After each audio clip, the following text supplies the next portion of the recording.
What's up, guys? Don't forget to smash that like button, drop a comment, hype up the video, and if you're new here, hit that subscribe and join the family. The story begins with memories, as an elderly man lying in a hospital bed asks him to take care of his mother and sister in his place.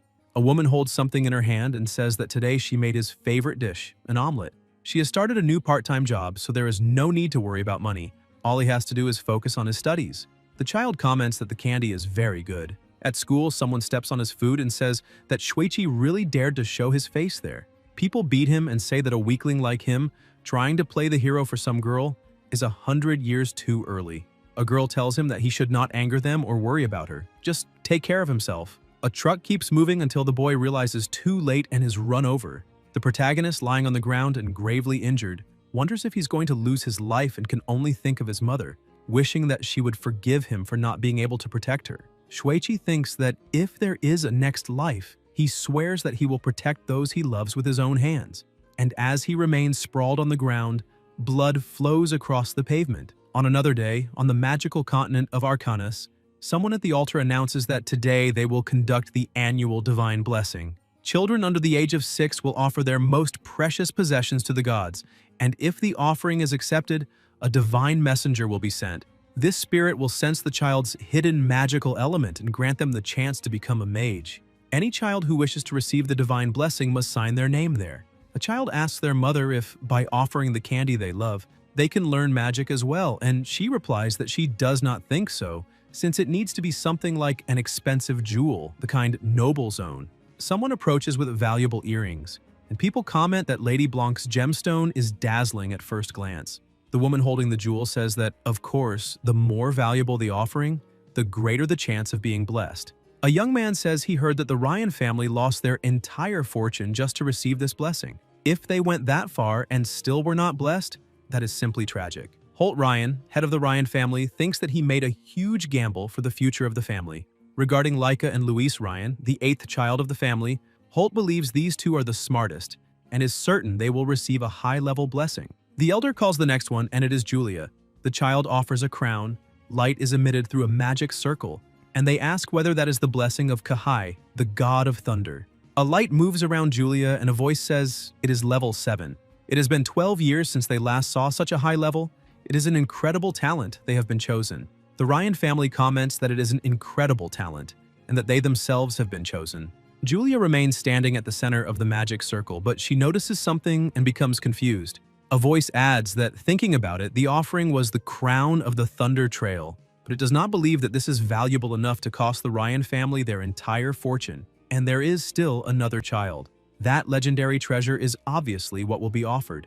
Ryan straightens his son's clothes and says that he is next. The subordinate opens the box and Lucas takes out a weapon. People look on in shock as they see demonic energy emanating from the sword and ask whether it is the progenitor of magic, Vulcanus, the god of fire.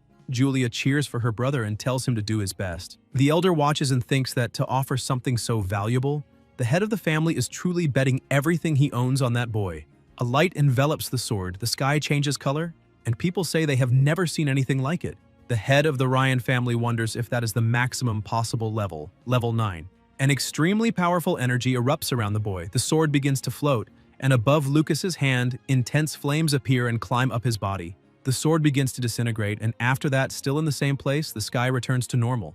A voice asks whether the blessing has ended and where the divine spirit is, and people say to look at the altar. Lucas is still floating, wrapped in energy until something falls and the child falls with it. Julia cries intensely and runs toward him with the family. The parents ask him to wake up and ask how that happened. The elder states that the god rejected him and that Lucas was abandoned by the progenitor of magic. A butterfly passes by. In the realm of volcanoes, voices call him cursed and question how the Ryan family dared to offer the very power that nearly destroyed him. That blade still carries the mark of when it struck him, and he will never forgive this. A floating miniature exhales smoke, and the god of 10,000 flames says they should be grateful that he merely burned that child's soul into ashes. The miniature comments that it seems a soul from another world escaped into the child's body and asks whether it should burn that as well. The god of 10,000 flames replies that it is not worth wasting time extinguishing an insect from an external world, and that now they will take a look at that offering. The flame miniature says that the piece is truly beautiful. Someone stands amid the lights and an intense radiance begins to be emitted. In the realm of the martial god and the celestial source, someone with red hair emits light from his eyes. Another individual with something bound to his ankle leaps over a circle and a powerful aura is released around him. A voice calls him the source of power that governs the world and asks whether he intends to block the path to a higher dimension. A monster stares at him, opens its enormous mouth, releasing overwhelming sound and power, and then smiles. The red-haired man advances and throws a punch, opening a massive hole in the monster's body. Then an even more terrifying power is released, and the red-haired man remains standing as he completely destroys the enemy before him.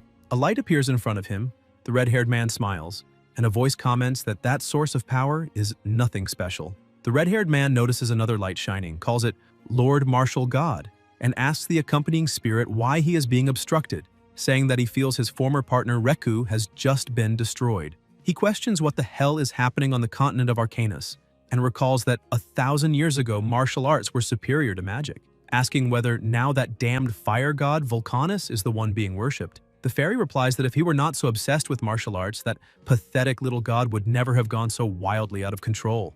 The red-haired man says that even without her saying it, spreading the path of martial arts is already a burden heavy enough for him. Flames ignite, and the fairy states that she has no interest in nurturing him, but has the duty to pass the path onward, saying that a tiny being like him must devote himself constantly to training. A voice echoes, thinking that he can hear it, and wonders whether he has not just lost his life, and what that is. Several men are gathered around, looking at someone's face. The boy remains expressionless, and the men say that his name is Mars, the martial god, and that he will grant him the blessing of the martial god. The child is lying on the bed, still somewhat disoriented. Winged creatures say that his name is Mars, the martial god, and that he will grant the blessing of the martial god. The fairies enter his eyes, and the system notifies the granting of the martial god's blessing, level 9. The level cap for martial arts has been removed. Lucas supports himself with his hand on the ground and asks what that was just now. A level 9 martial god? Talking about spirits?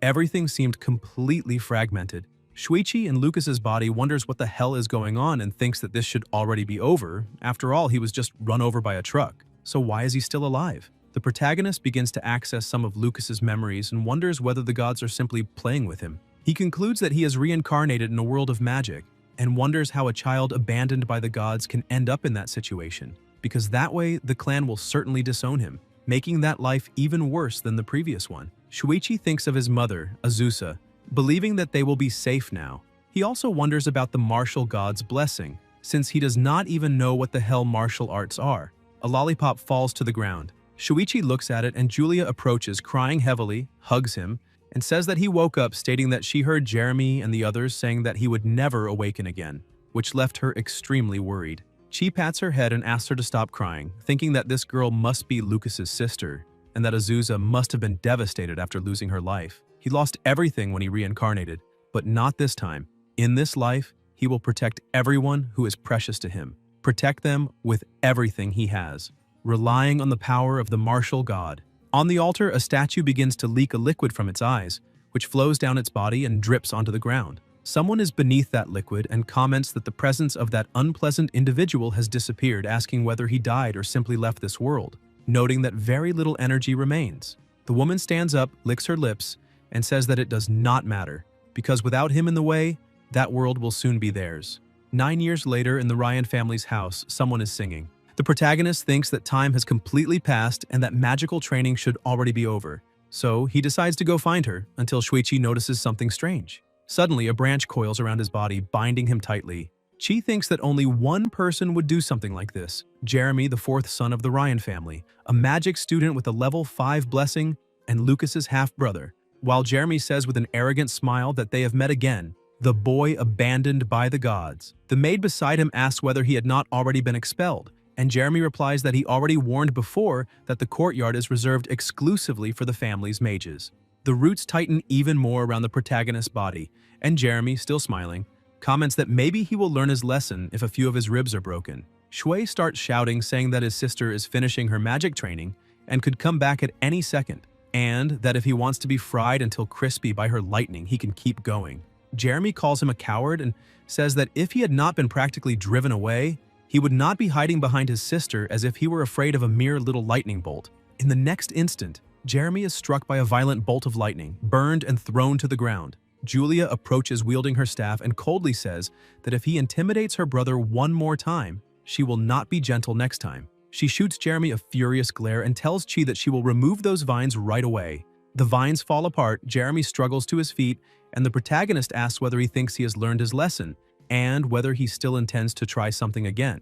Jeremy throws an irritated look and hurriedly leaves. Shui comments that he is running away and that Julia really hit him squarely with that last shock. Julia says that if he really wanted to, he could easily beat Jeremy up himself and asks why he did not fight back. Chi replies that he already said his true strength is a secret between the two of them and that, besides, she is there to protect him. Julia agrees and Shui smiles, thinking about how many years have passed since he was reincarnated into Lucas's body. 9 years ago on the day he woke up, Lucas's father came to see him and he was sure he would be kicked out of the house for not meeting his expectations. But Holt simply hugged him and said he was very happy that he had woken up safely because that was all that truly mattered. Holt leads an order of knights and is almost never home to accompany his children. But even so, he is a good father who truly cares about him. When Holt discovered that Lucas had begun training martial arts, he immediately sent a letter with useful information and wrote that the family archive contained some old books on martial arts, hoping they would be useful for training. Thanks to that letter, Lucas was able to put a bold plan into action. A voice calls for young Master Lucas and a maid asks where he went, commenting that he is so young and yet runs off alone every day. The companion beside her says not to worry, stating that he can barely use magic and will be expelled sooner or later anyway. The two walk away chatting and comment that the ground has been trembling a lot lately, wondering whether someone might be practicing earth magic. Elsewhere, someone throws a punch against a wall, shattering it into pieces and revealing the protagonist inside a tunnel, saying that this should already be almost enough. Shui spent 6 months digging beneath his own room to build a secret training ground, dividing the space into 4 areas: a study area, a training area, a room, and a bathroom.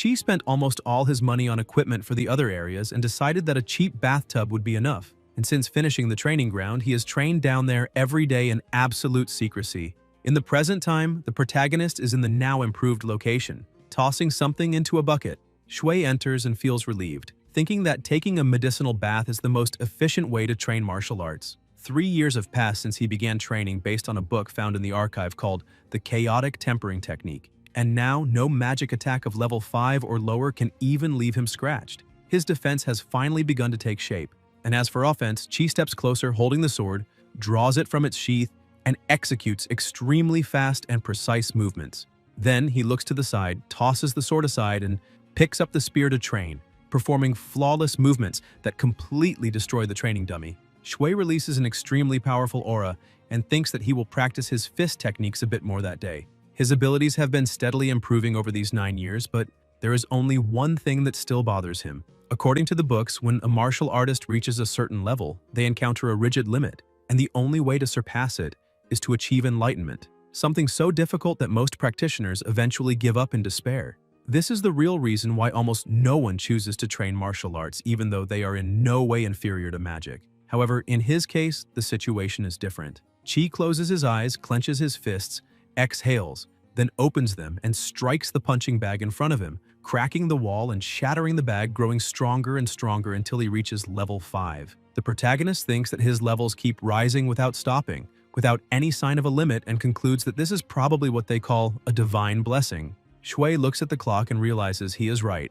Holt will return home that night, and they should have dinner together as a family. Later, already at home, Chi approaches and opens the door. Holt comments that it has been half a year since they last saw each other, says he was waiting for him, and asks him to sit down. The protagonist agrees. Holt explains that the Allen Magic Academy is opening a special martial arts department that year, and that he has already enrolled him. Martial arts are difficult, but he believes Lucas can do it, and since the entrance exam will be next week, he should prepare well. Shui thanks him and thinks that no matter which world he lives in, he needs to become stronger to protect those he loves. But he has no intention of going around causing trouble unnecessarily. Julia raises her hand and says that she wants to participate in the Allen Academy Magic Showcase together with him. Holt says that it is a great goal, but reminds her that she is only 11 years old and still not old enough to enroll.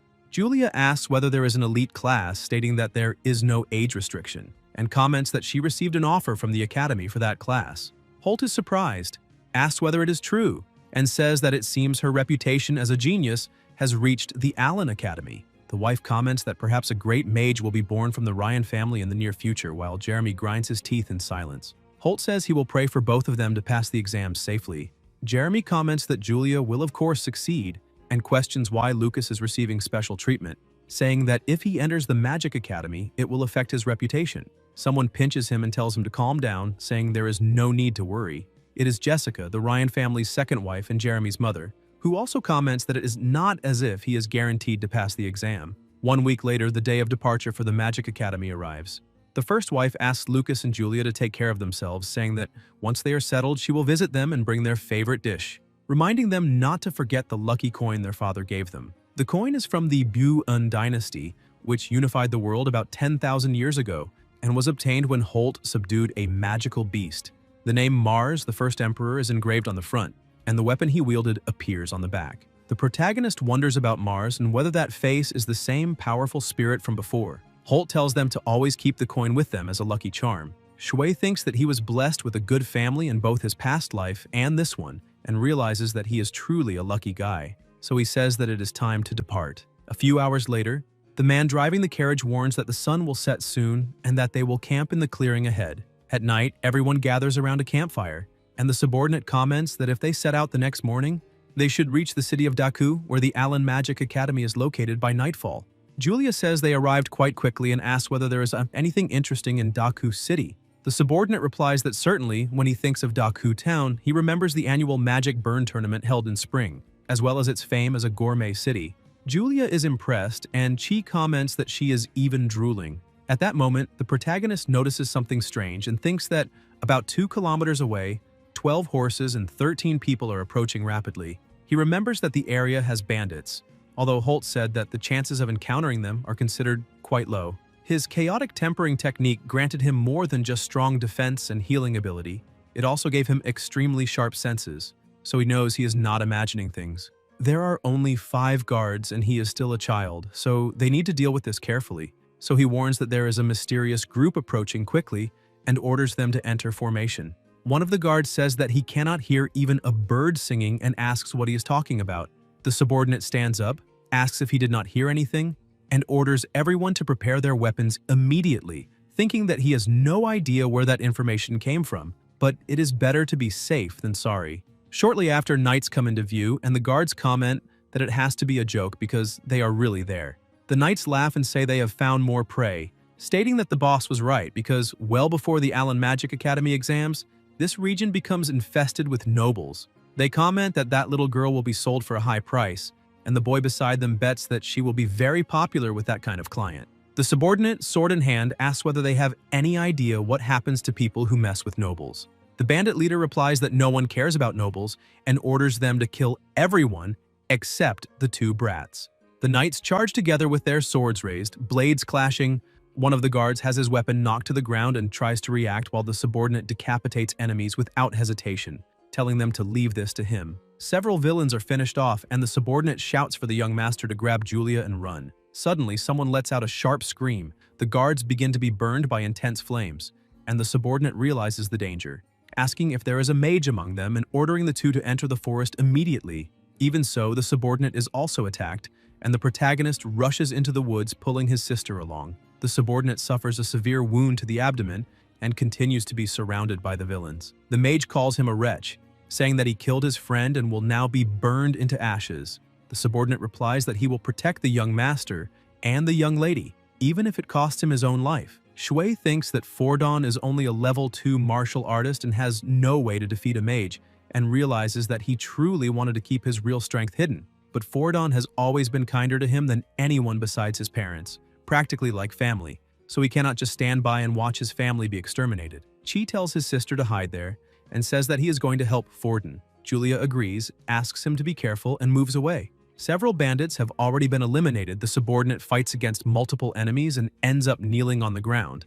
An enemy tries to attack him from behind, but plasma spreads through the air and the bandit is torn apart. Everyone looks on in terror, asking what that was, but then have their heads ripped off and destroyed, falling with only a single blow each. It is the protagonist using magic, and he thinks that it is a good thing he managed to raise his wind strike to level 4 just by knocking birds out of the sky for fun, so defeating a few level 1 bandits is extremely easy.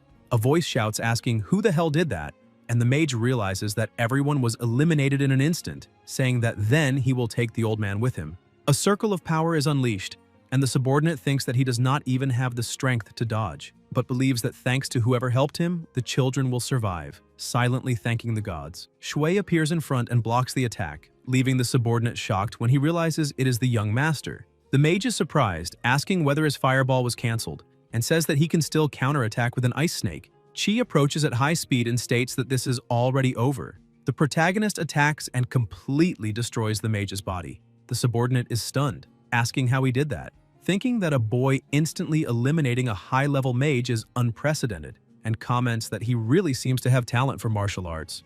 At that moment, they notice something behind them, a gigantic and grotesque monster that emits a terrifying sound. Shui stares at the creature and thinks that he cannot let his sister see something so horrible. He needs to end this as quickly as possible. The protagonist charges at the monster with overwhelming power, and pieces of the creature are sent flying through the air. Shui stops for a moment until the monster releases chains binding the already finished bodies.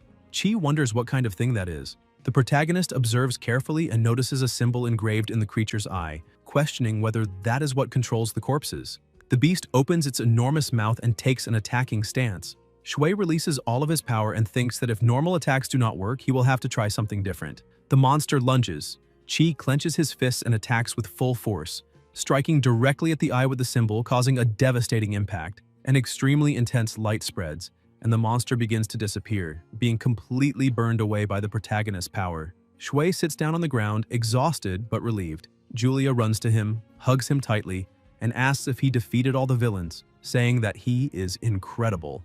The subordinate, still dazed, tries to understand what just happened. Soon after, still in the same place, horses neigh and someone appears riding one of them, a woman with her mouth bound. Elsewhere, in a gloomy atmosphere, a woman drinks a dark liquid and asks whether number 44 was eliminated and who managed to do it, saying that restoring her own power is now the highest priority. At night, still in the forest, Julia asks if her name is Maya Rasta. The subordinate comments that he feels he has heard that name somewhere before, and Julia says she has the same impression. The protagonist explains that this is because the Rasta family and the Ryan family are two noble houses that live near the city of Daku. Julia then asks how Maya ended up being attacked by those bandits. Maya, with tears in her eyes, replies that a few hours earlier, bandits suddenly appeared and attacked the carriage, burning the guards, who were finished off one by one, while her maid desperately tried to protect her. No matter how many times she said she was a noble, it did not matter because their goal was simply to kidnap children from noble families.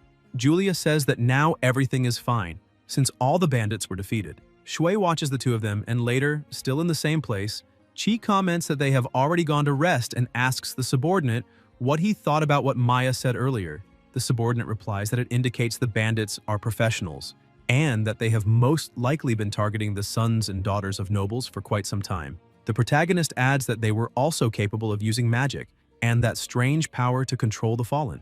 The subordinate is surprised, and Shui comments that it seems there is a terrifying demon pulling the strings behind everything. The subordinate states that he will report what happened to the master immediately, so there is no need to worry, and says that by informing the Rasta family about Lady Maya's situation, they will likely be able to secure their cooperation as well. He comments that this is a great point and, by the way, suggests a way to avoid further trouble. The next day, in the Carmina Empire, border region, city of Daku, a voice asks whether they are going to cancel the plan to stay and stroll around the city.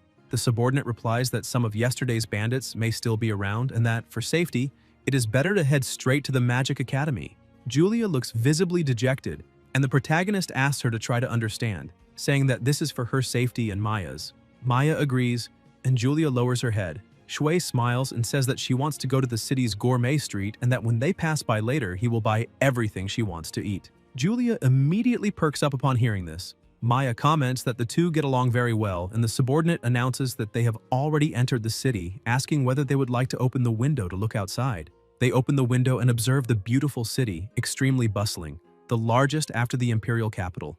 Maya says it is very lively. Julia watches everything with enthusiasm, and she thinks that it really is like that. The atmosphere of that city is very similar to the city he lived in during his past life. The two watch clowns and sweets. The protagonist buys some for them, and both eat happily. Shui smiles at the scene. After that, the horse stops moving, and the subordinate says that this is as far as he can take them.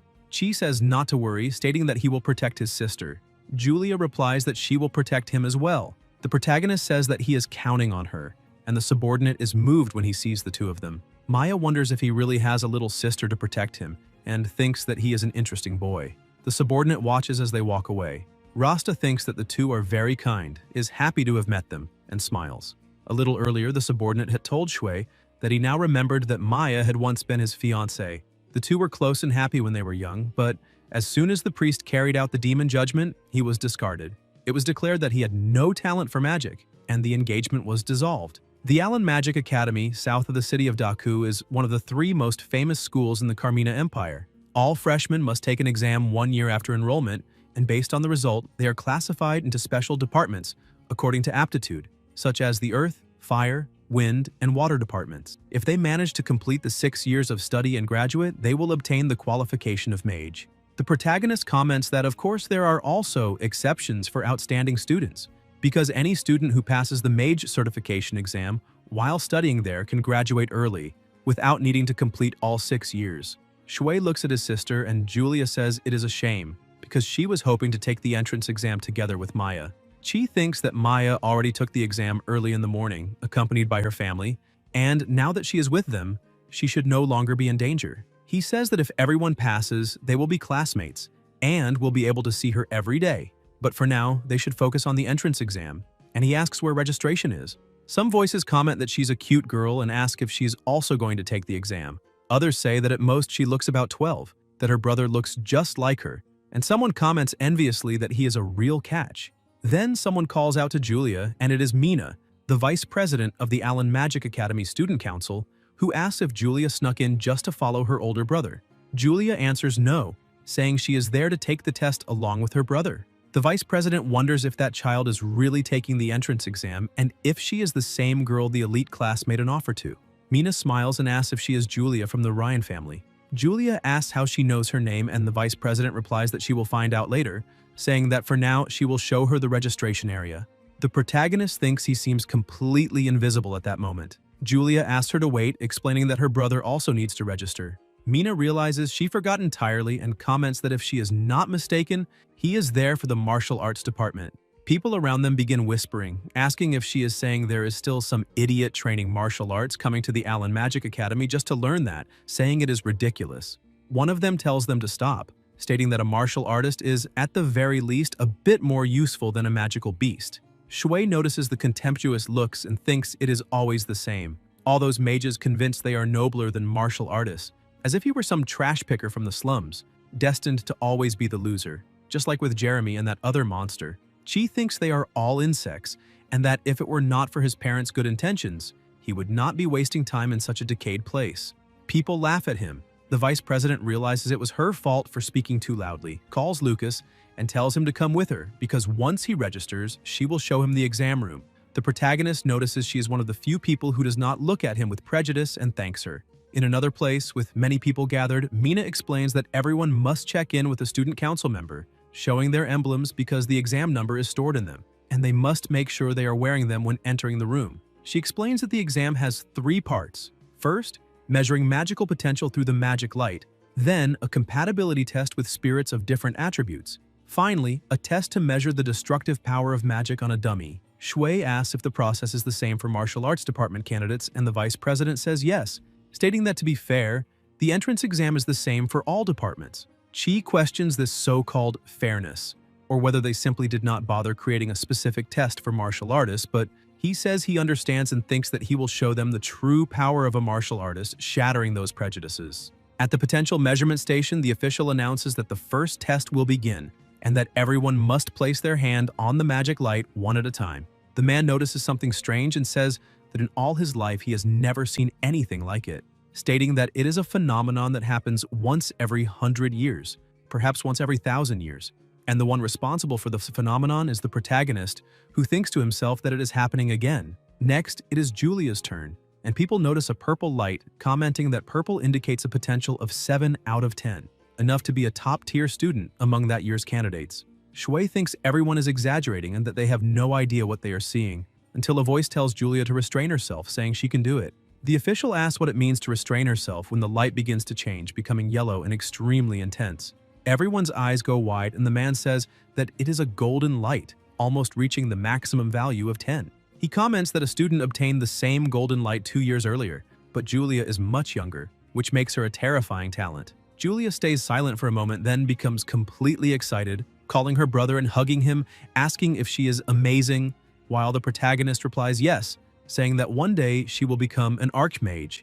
A boy comments that it is a genius mage standing next to a worthless piece of trash. But the companion beside him covers his mouth and asks if he has any idea what Julia would do if he insulted her brother in front of her, saying it is not worth turning a genius into an enemy over some random loser. Shui thinks everything is exactly as planned. Julia says that if anyone mistreats her brother, she will never forgive them. And she thinks that as long as she shows her talent, he will be able to have a peaceful school life. All the effort of the last 3 years, strengthening Julia's talent, has finally been worth it. A voice announces that the second test will begin next and that everyone must head to the spirit room. The protagonist thinks this is the moment when all his effort will truly begin to show results. A door opens and everyone enters the compatibility test room, where fairies fly through the space, leaving everyone around completely surprised. The fairies move toward Julia and everyone is stunned, saying that not a single spirit approached them, while all the spirits are going straight to her, asking if this means she has maximum compatibility with all elements.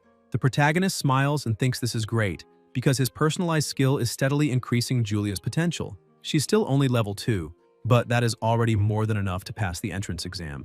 A voice announces that Julia's compatibility score is 9.6, the highest among all candidates. A boy approaches to congratulate her, and Julia thanks him, but soon senses a strange energy behind her, with several people trying to get closer. Julia hugs her brother, Shui smiles, and she asks why those people are looking at her like that, saying it is a little scary.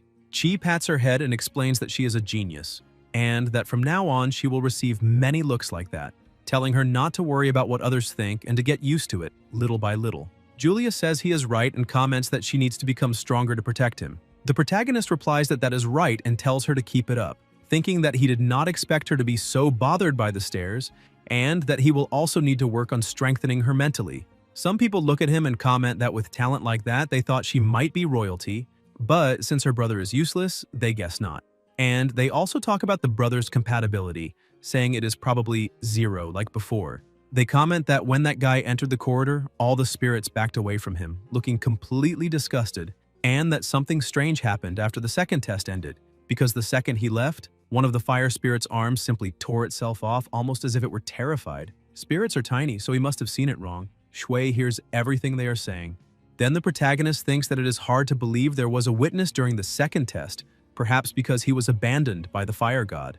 The fire spirit's attitude was especially unpleasant, because when the test ended and he was about to leave, the spirit spat fire directly at him, holding a grudge for having almost been eliminated for so long. He thinks they are alike, but that a mere servant of the fire god has no right to act with such audacity near him. Shui calls his sister to go to the final test and asks if she thinks she can take first place again. Julia replies that as long as he does not truly exert himself, everything will be fine. Chi says he will not take it seriously, that he plans to let her protect him, and asks if she remembers. After some time in the destructive magic test, there are metal dummies. Some people comment irritably that the genius girl took first place and say they will vent their stress on the dummy, asking whether they really think that genius can break it, claiming she has no chance. A voice explains that the dummies are made of a special metal with a defensive enchantment and can withstand any attack below the curse level, adding that a child her age is incapable of unleashing an attack at that level. The protagonist thinks that the mannequin looks quite sturdy, a good opportunity to test his level 6 abilities, and reflects that being able to use expensive equipment is one of the advantages of studying at such a school. Someone tells people to stop pushing and get in line, saying the rule there is clear: those without talent go to the back and need to get out of the way. The girl who cut in line casts a terrifying glance, making the woman in front of her flinch, widen her eyes, and feel her heart race. The girl keeps walking until she notices something to the side and approaches Julia, asking if she is the girl who scored 9.6 in the compatibility test. She stares at Julia in silence, and Julia does not respond until she notices her older brother approaching and comments that the girl is scary. The protagonist asks who she is, and the girl replies that her name is Iwa Miranda, granddaughter of Duke Miranda. Shui thinks about the Mirandas and remembers that this northern imperial family is one of the 3 great houses, a clan that once produced a legendary mage. Lucas's mother, Catherine, came from the Miranda family, which means that girl is the daughter of her younger brother, Cyan Miranda. So he asks how old she is. Aiwa replies that she's 15. Chi tells her not to stare at him so suspiciously since they are cousins. Aiwa thinks she has never heard of having a cousin, considers the guy rude, and decides to humiliate him in front of everyone. The Miranda girl begins to release her power, thinking of making him strip right there to leave him utterly humiliated. But the protagonist remains completely unaffected, leaving Aiwa indignant. Shui asks if she is using mental magic on a relative she just met and what kind of upbringing the Miranda family is providing these days. Aiwa remains furious that her magic did not work and thinks that was her best technique, while Chi wonders if she really believes she could control a martial artist with such a strong will using such weak magic. A voice calls Lucas, telling him to prepare, and the protagonist realizes he needs to go. Aiwa points at his sister and tells her not to get too confident, because she will be the one to take first place in that test. Shui looks at the scoreboard and sees that the Miranda girl is in second place and came to declare war on his sister, who holds first place, and thinks that for the sake of peace of mind, he cannot let her steal Julia's first place. He asks if his sister wants a candy. Julia eats it and asks what it is, then feels something strange and says it is not sweet, it is very bitter. Chi apologizes and explains that it is a special magic potion made from rare ingredients, that she will feel the effects soon, and that he will improve the taste later because now he needs to go. Julia says he said the same thing last time and that she does not believe him anymore. The protagonist runs off to take the test. The examiner tells him to attack the mannequin with all his magical power, that they will evaluate the destructive power and give a final score, and tells him he may begin. Shui replies that he cannot use magic. The examiner is confused and Chi asks if he can simply punch the dummy. People comment that the guy is going to take the destruction test by punching the mannequin, call him an idiot, and say he will probably break his hand, but then quickly cover their mouths, remembering that his sister is a genius mage standing nearby. Julia thinks that if her brother had not asked her to behave at school, she would have already kicked their asses. Aiwa wonders whether her brother really cannot use magic and finds it strange, because even her mental magic did not work on him, making it hard to believe that he truly cannot use magic. Julia says that her brother definitely cannot use magic, but that even so he is an incredible person, and thinks that, besides, no one in the world has the right to mock him. Aiwa believes there is a clear limit to a martial artist's strength and that Julia is probably being deceived by her own brother. Then, suddenly, a huge explosion echoes during the test. Aiwa looks on in confusion and shock, asking what just happened. 2 minutes earlier, at the moment of the test, the protagonist asks whether a single strike is enough. The examiner replies that it does not matter how he attacks. Shui says he understands and that he will attack, thinking that his martial arts ability grows exponentially every 3 levels, and that his strongest technique, Flash, received an absurd speed boost at level 2. Now that he has reached level 6, its power should be on a completely different tier. Chi moves in an instant, rushes at the dummy, and at the moment of impact sends it flying, causing a violent shock that completely destroys it. The smoke clears, and Aiwa realizes in astonishment that that speed is comparable to high-level wind magic, and that the dummy glowed gold, which means the attack reached the curse level. She thinks she might be the only one there capable of perceiving Lucas's true strength, and from his behavior it is clear that he is hiding his real power. The examiner comments that he got lucky, saying that this is the first time in over a decade that a dummy has been destroyed and that he will simply grant a perfect score. The protagonist thanks him and asks if he should help collect the destroyed dummy, but the examiner replies that it is not necessary since it is far too heavy and will be moved with magic. Julia watches everything on the screen and becomes extremely excited. Shui thinks that he managed to avoid a 0 and still hide his true strength, even thinking that he should thank those who underestimated him. As the tests continue, fewer and fewer students pay attention to Lucas's destructive power, while everyone becomes completely focused on his sister's magic. Julia releases a frightening aura around herself, channeling magic through her staff and creating intense pressure in the surroundings. She casts Lightning Descends, and a devastating attack comes down with overwhelming force. A voice comments that it is a red lightning bolt, the second most powerful, surpassed only by the maximum level Golden Lightning, and that it is no wonder lightning magic is considered the best for direct attacks. They say it is unbelievable that this is the power of an honor student, and that they would be satisfied if they could reach something like this by the time they graduate. Some comment that just watching makes their bodies tingle, unable to remain standing. Julia receives 9.5 points. After that, she leaves the arena and runs to her brother, saying that she used Lightning Descends and that a red lightning bolt simply fell from nowhere, leaving her completely frightened. Before that, even giving it her all, she could only conjure purple lightning, and that attack even made her own body feel more active than normal, which was strange. The protagonist only smiles, thinking that he gave her a potion capable of temporarily increasing magical power, but decides not to tell her that.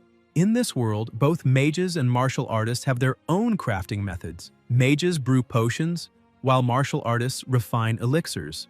Magic potions require specific means to be ingested, but refined elixirs can be absorbed directly by the body. In the past, many powerful elixirs existed, but this art was abandoned because refinement is extremely difficult. Nowadays, almost no martial artist can create the Mage Essence Elixir, the one that increased Julia's power since it requires a martial artist at level 6 of refinement. At present, besides himself, there is only one other person capable of this, the only level 9 martial artist, the Minister of the Martial Ministry, Duke Retsuzan. It is said that even the greatest mages bow before the Duke, begging for this elixir. If anyone discovered that he could also create something so valuable, it would cause enormous trouble, so this secret must be kept at all costs. Later, in another place, birds sing, and Julia asks if it is not over yet. Shui replies that there is only a little left, and that as soon as the class assignments are posted, they can return to the dormitories to rest. Someone calls out to the two of them, and it is Mina. They ask what she is doing there, and the vice president replies that she came to announce the initial assignments, saying that both of them placed first, Julia in the elite class, and Lucas in the martial arts department, and she congratulates them. Julia asks if she really got first place in the elite class and says that it is incredible since she managed to enter the elite class.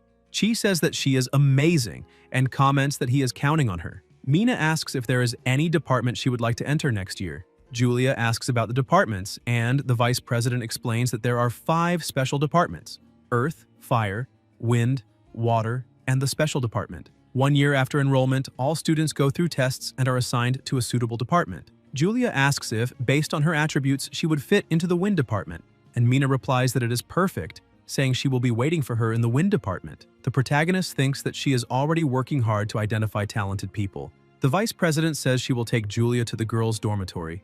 Julia says goodbye to her brother, and Shui tells her to take good care of herself, thinking that he himself will probably head to the martial arts department. People look at the scoreboard and comment that among that generation's freshmen, first place belongs to Julia, exactly as expected. All the other freshmen look like mere extras compared to that genius, which is unfortunate for them. Aiwa watches in silence and thinks that she lost by only a little, swearing that one day she will take first place and that the two siblings should wait for that day.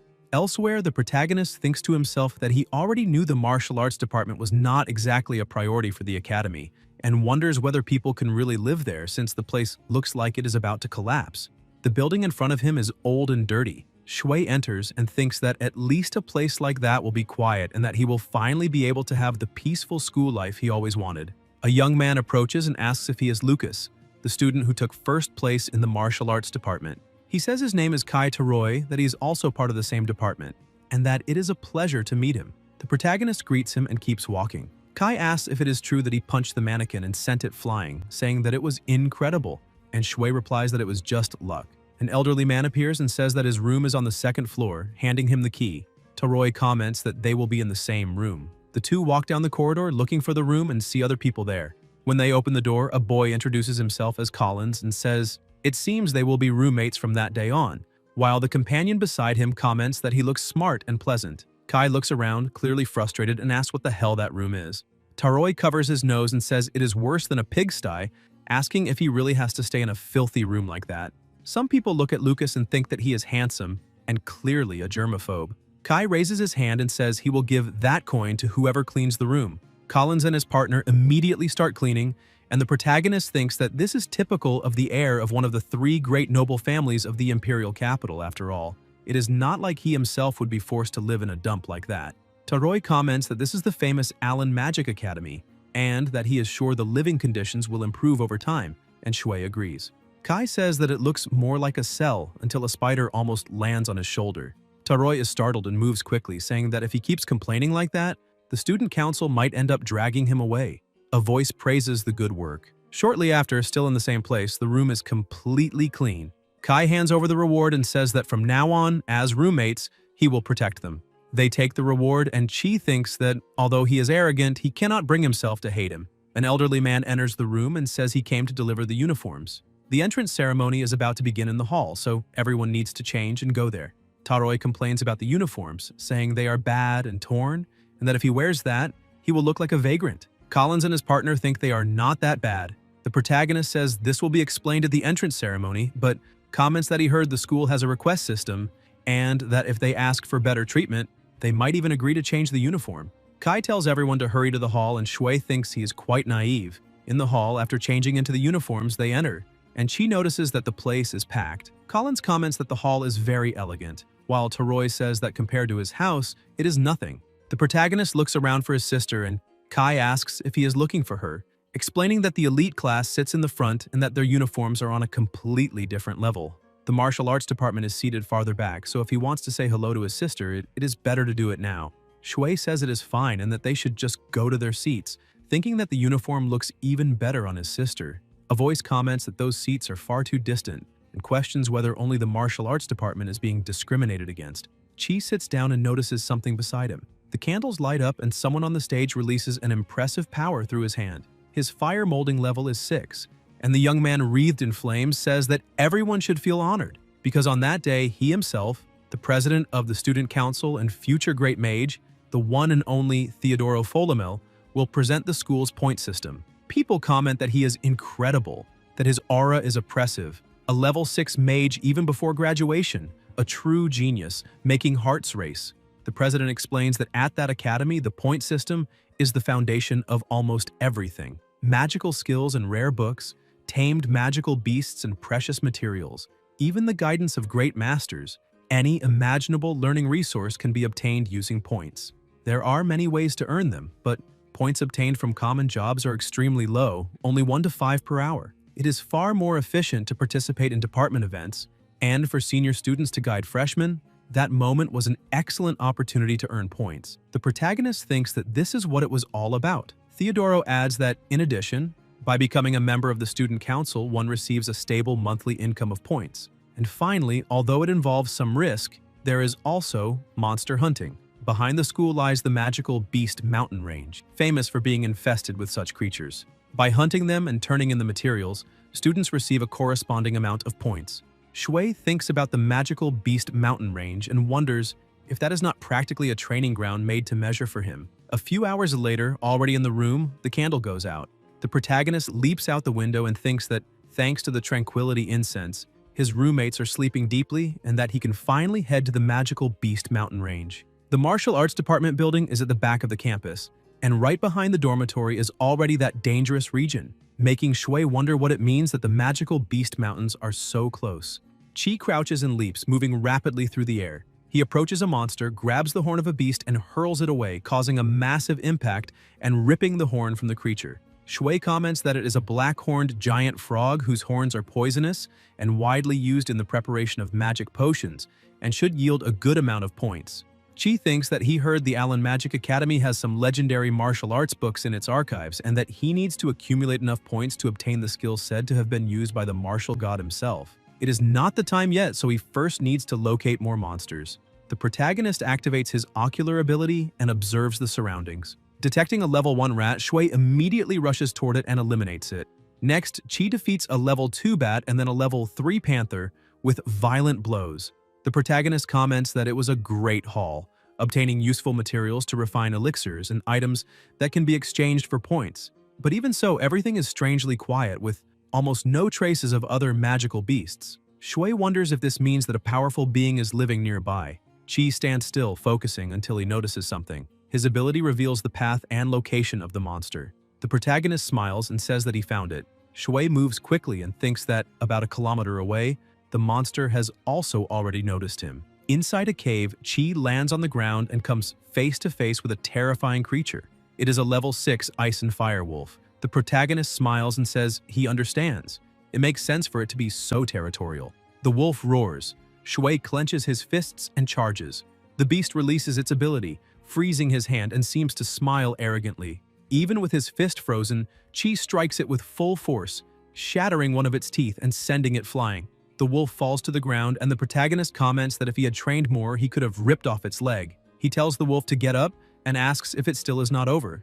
The wolf rises and begins releasing flames, causing a violent explosion and a suffocating pressure all around. The attack is brutal. The wolf howls and Shui appears behind it, with his fist clenched once again, striking the enemy squarely. The wolf spits plasma and is sent flying, crashing to the ground again. Chi notes that the creature has ice and fire attributes and comments that controlling two opposite elements with such freedom is extremely powerful. The wolf snarls, widens its eyes, and the protagonist asks what kind of rare magical creature it is. The wolf reacts as it realizes he's getting closer and closer and begins releasing the energy of both attributes at the same time. Shui moves in, starts absorbing it, and wonders if what he is feeling is steam. The smoke dissipates, the wolf gets up again and tries to flee. Chi moves in an instant and says he will not let it escape. The protagonist reaches out, grabs the wolf's tail, and slams it into the ground once more. Shui thinks fighting a magical beast of that caliber is perfect, and that this thing must be worth an absurd amount of points. The wolf seizes a moment of distraction and attacks him, slamming him into the wall. Chi steadies himself and takes an attacking stance. The wolf begins releasing flames continuously. The protagonist dodges, but the creature presses on, forcing him to duck. Shui counters with a heavy strike, triggering an explosion, clenches his fist, and begins throwing consecutive blows without giving it room to react. The wolf raises its paws, lifts itself up, and opens its mouth, releasing two spheres formed by its two attributes. Shui watches closely and wonders if that is a beast core, remembering that in that world some magical beasts have an internal core, a rare material that concentrates all their power. If a single drop of human plasma touches the beast's core, it becomes that human's tamed beast. Chi asks if it wants to become his tamed beast, saying he accepts. He thinks that not even mages usually possess a level 6 beast, but that creature does not seem very intelligent, since truly strong magical beasts are proud and rarely submit to a human. The protagonist cuts his finger, lets his plasma drip onto the two cores, and returns them to the beast. The wolf swallows them. Soon after, someone calls him master. Shui is confused and looks around until the wolf says it was him who spoke. Chi realizes he can understand what it says and replies that from now on he will call it Ul. He wonders if that means that territory belongs to Ul and now also to him, and whether it has any good loot accumulated from hunting. The wolf senses something, approaches, and says its treasure is over there, then starts walking, indicating the way. The protagonist smells something strange and notices a complete hide from a level 6 magical beast, bones from an iron snake ape, and even gemstones, realizing it is a true treasure. The wolf asks what he is doing because that treasure has been there for a long time. Shui looks more closely and thinks that all the beast cores there are level 3 or higher, with even 2 level 6 cores. The wolf comments that it already ate all the water and fire attribute cores. Chi remembers that for a beast to level up, it needs to consume the core of another beast of equal or higher level, which means Wool defeated at least 2 opponents as strong as itself, something far from simple. Chi says it did a good job and gives it a reward. The wolf swallows it and feels something different. The protagonist explains that it is a healing potion that works on magical beasts too, saying it can recover while guarding that treasure. The wolf replies that its first mission can be to stay with him. Shui looks to the side and smiles. In the classroom of the building, Chi enters yawning, thinking that he ended up staying up all night, but thanks to the sleep incense, he's not really tired. He tries to estimate the value of the treasure he obtained, but Ul keeps drawing his attention. Hours pass and no teacher appears. The students begin asking where the teacher is and whether he should not be present for the first class. Kai comments that it is impossible the administration forgot to assign a teacher to the martial arts department, and the protagonist agrees, saying that cannot be happening. Then someone approaches, a bottle falls to the floor, and a voice complains that he drank too much. A dry thud echoes, and the students look over in surprise. The man introduces himself, saying he is Shigart, the person in charge of the martial arts department, and states that class is about to begin. Shui feels a bit awkward. The teacher writes his name on the board, opens a book, but does not say a single word. Kai looks annoyed and asks if that guy is really the teacher, saying he does not look like one at all. A strange sound echoes and Taroi asks why he suddenly screamed. Chi says he has no idea and just smiles, thinking the teacher is probably a level 5 or 6 martial artist. The teacher then says that from that moment on, no one is to speak without his permission and begins roll call, calling names like Tishy and Lucas. Shui thinks he has seen that girl at the entrance ceremony, remembering that while everyone else was joking around, she was the only one sitting in silence, which left a strong impression. Shigart closes the book and says, "It is great, everyone is present." He announces that today's class is, and then admits he forgot the books, so he is appointing Tishy as class representative to go to the office and fetch them. Tishy asks if it is really her, and the teacher confirms.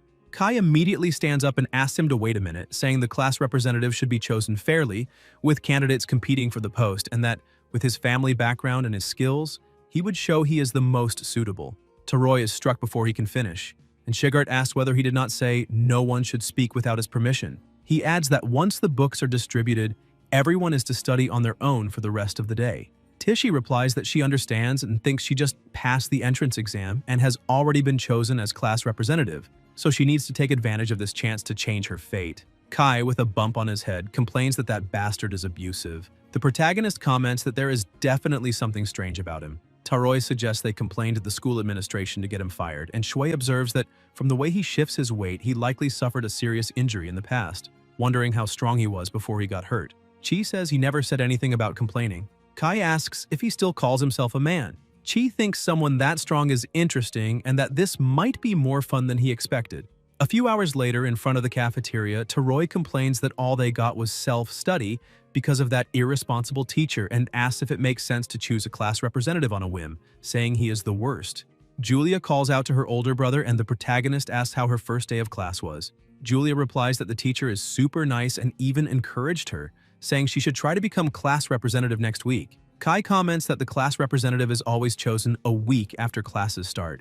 Julia asks if they already chose one for the martial arts department, and if it was him. Shui replies that no and says they should go have lunch, because he heard the food there is very good. Julia asks if he is serious and tells him to hurry. At the Allen Magic Academy, even meals are part of the point exchange system. New students without points can exchange money for points, but only the first time, and the rate varies depending on the department. A banquet is laid out on the table. Julia says it is delicious and tells her brother to eat too.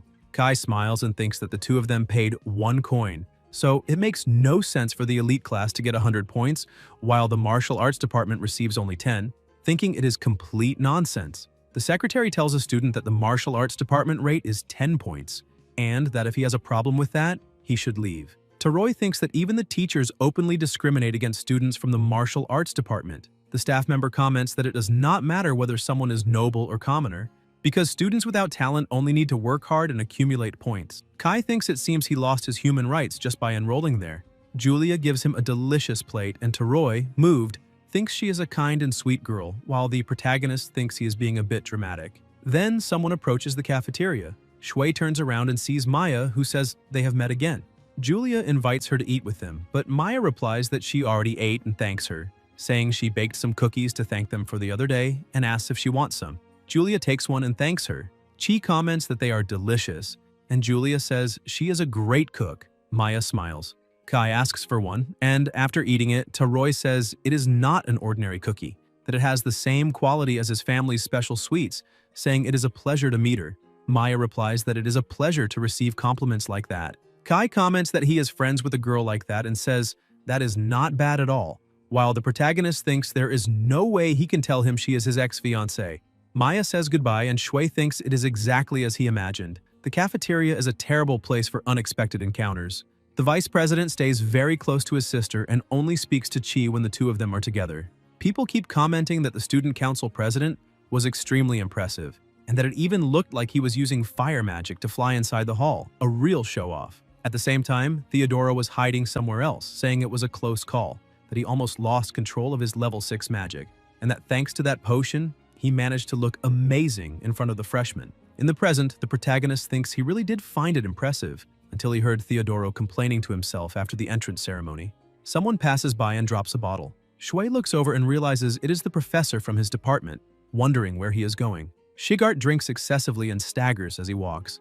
In the meeting room, other professors comment that he arrived last again and say they thought taking over the martial arts department would make him change, but someone remarks that they cannot blame him, not after what happened. Shigart sits down, a female professor watches him silently, closes her eyes, and then someone slams a hand on the table saying that everyone is present, and the meeting will begin. The agenda of the day is the Magical Beast Domestication Tournament. In the Carmina Empire, which frequently suffers attacks from monster hordes, the ability to tame multiple beasts at the same time is considered essential, so it is tradition for all freshmen of the Allen Magic Academy to participate in the annual domestication tournament. The professor informs them that more than 2,000 level 1 magical beasts have already been prepared and that the event will take place in 6 days, as usual. One professor comments that this is not a problem, but suggests that students from the martial arts department could simply be excluded, since they have no real chance against magical beasts, and forcing them to participate would just be a waste of time. Someone slams the table. It is Shigart saying that he objects. The other professor replies that he was only thinking about the students' well-being. The female professor states that as long as they are freshmen, martial arts students must be forced to participate. Another faculty member agrees, saying everyone should be treated equally. One professor mocks them, asking if there are still teachers willing to stand by Shigart, especially that beautiful one, and sarcastically says not to tell him they think that guy is an 8th level powerhouse. He says that if they insist, fine, he is sure they will just end up crying in fear anyway, but it does not matter. The director ends the discussion and decides that the martial arts department will participate in the tournament. After the meeting, someone asks Miss Linda if she is sure about this, saying that Mr. Greg had a point and that although martial arts involve real combat, the domestication tournament might be too harsh. Linda smiles and replies that a long time ago, someone told her that a coward who does not dare to overcome difficulties has no right to call himself a martial artist, and that any student who refuses to participate in the tournament must leave the martial arts department. The Magical Beast Domestication Tournament will take place in 6 days. Somewhere else, Shigart says that after that there will be outdoor practical combat training, and that he will make sure each of them can defeat a magical beast. Kai asks about the tournament and whether it is not just an event to choose the class representative, saying that there is already a representative and questioning whether it makes sense to participate now. Taroy is struck again, and the professor says that class is starting. Someone mutters that that handsome guy is always irritating the professor. The protagonist reflects on practical combat and thinks it is better to be careful not to send his sparring partner flying too far. During training, someone is thrown against a tree and it was Tishy who did it. Shui watches and thinks that everyone there passed the martial arts department entrance exam, so they are not weak, and that the class representative in particular is the strongest there after himself, and also has a good eye. Chi also throws his partner away. Shigart announces that it is already late and that today's training ends there. Kai, lying on the ground, complains that it is finally over. Colin says he will go to the cafeteria and bring his food later as promised, and the partner beside him asks if he made another deal. Taroy explains that he gave him a coin and in exchange, he is bringing food that costs points, so Colin's profits and he saves his own points. A win-win situation. The partner asks why he did not mention such a good deal. Collins apologizes and says he will let him take the next one. On the house. The protagonist thinks he is buying time and keeping relationships balanced. Collins is really clever. Kai comments that it is smart and that he should learn a thing or two from him, saying he will not even charge for the lesson. Shui pushes his elbow away from his shoulder and says he appreciates the offer but declines. Taroy thinks it makes sense. After all, he has a sister in the elite class and does not need to worry so much about points.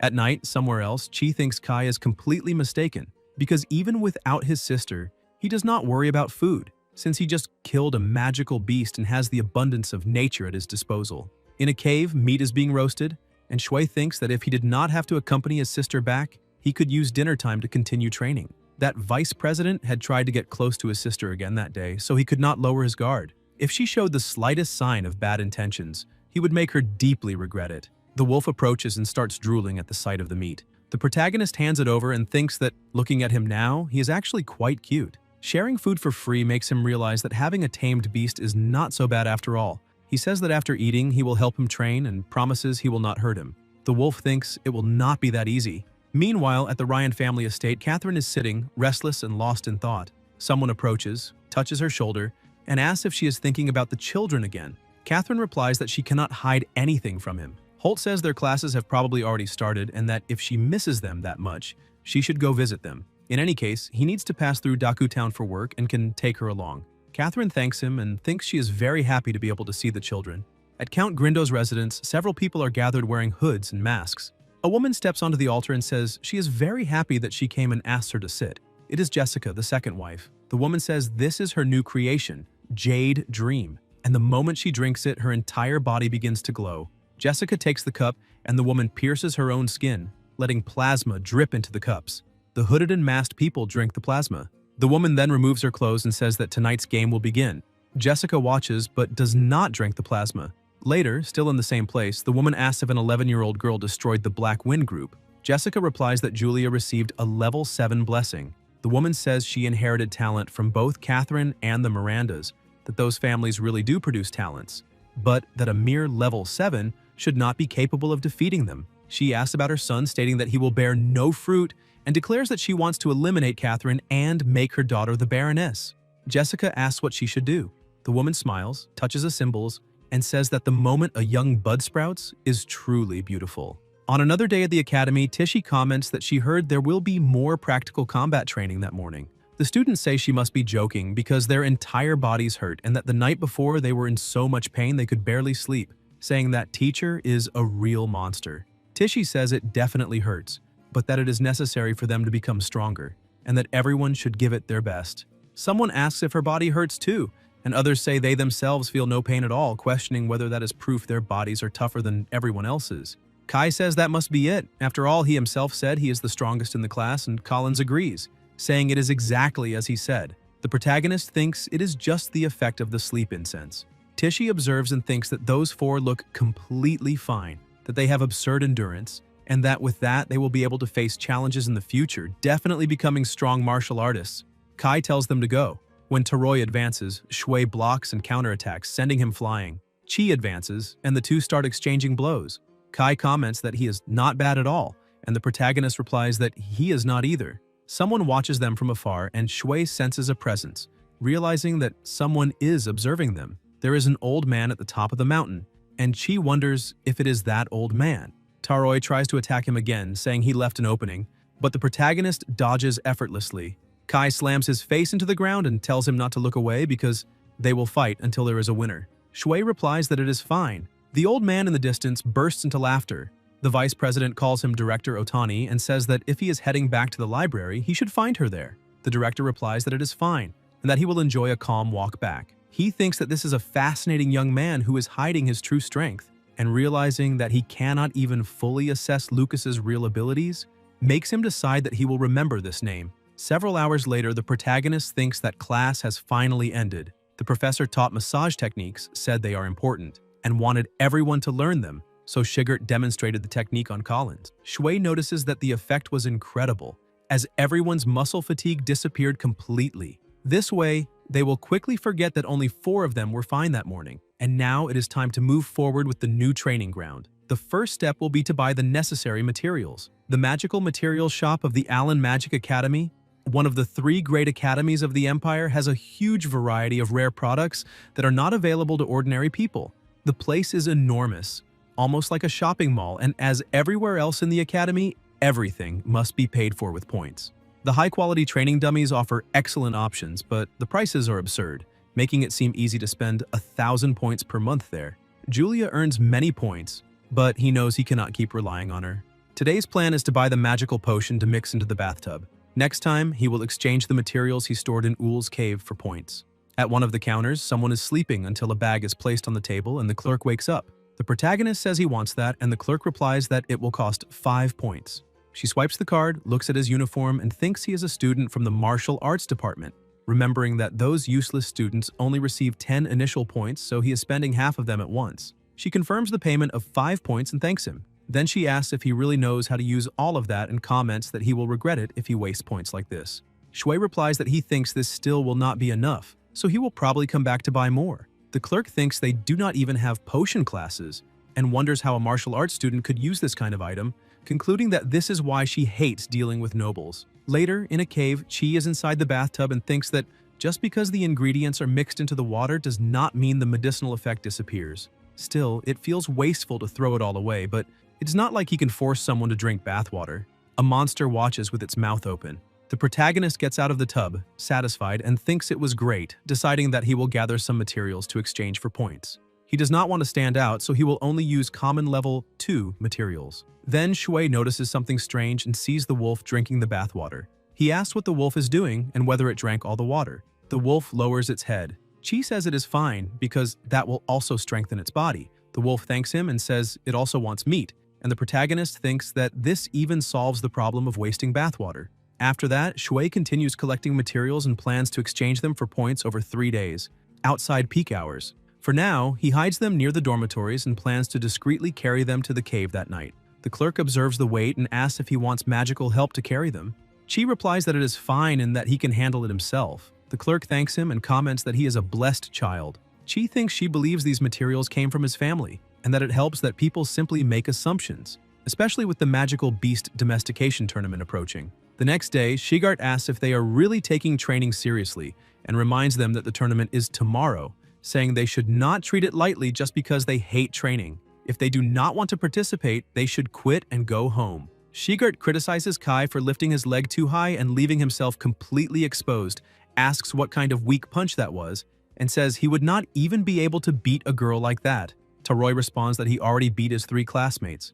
Kai is hit once again since the professor always strikes right between the eyes. Shigart asks if the 3 of them are saying they lost to him, and they all confirm it. The professor thinks that this is what makes Noble Brat so unbearable and announces that Tichy will pair up with Kai. The 2 step forward, and Taroi declares that he will not hold back, saying he will prove with his skills who is more suitable to be class representative. Tichy tells him to go ahead. Kai advances quickly, smiling, and attacks. Tichy counters and the 2 exchange fast, heavy blows. Tichy lands a solid hit. Taroi shouts and tries to rush again, but Tichy stops him and throws him away with force. The students are surprised, commenting that he lost despite having a size advantage and say they now understand why the professor chose her as class representative. Shigart states that a magical beast will not hold back on them and that everyone must take this seriously. The protagonist watches and thinks that Kai went all out from the start with no defense, and that Tichy simply identified the weakness and exploited the opening. Tichy asks if he is okay. The professor notices that Kai looks irritated and tells everyone to pay attention, saying that tomorrow each of them must tame at least 1 magical beast. If they fail, they will be expelled from the martial arts department. This is the last training session of the day with full force sparring until nightfall. Kai tries to say something, but Shui comments that his defense is a complete mess, and that if he can fix that bad habit and learn to aim for the opponent's weaknesses, he will be fine. Taroi says that is not it, that this is the first time a girl has sent him flying, and that her movements were so amazing that he already came up with names for the children he would have with her. Chi wonders if he is a masochist. The next day, a voice announces that the gate is opening and that everyone should enter in an orderly manner. The place is huge, and someone comments on how many magical beasts must be inside, saying that just imagining all those terrifying monsters running around already makes him scared. A boy asks whether the martial arts department will be in the same area as them, and his partner replies that they will just be destroyed immediately, questioning why they even bothered to enter. Shigart says that if he has time to waste on useless thoughts, he should use it to memorize the tournament rules. Someone crosses their legs, and the protagonist thinks he never imagined that old man would actually defend the martial arts students. Shui senses a presence. Kai comments that he is starting to feel nervous, and she replies that if he wants to be fine, he should pretend the magical beasts are the professor.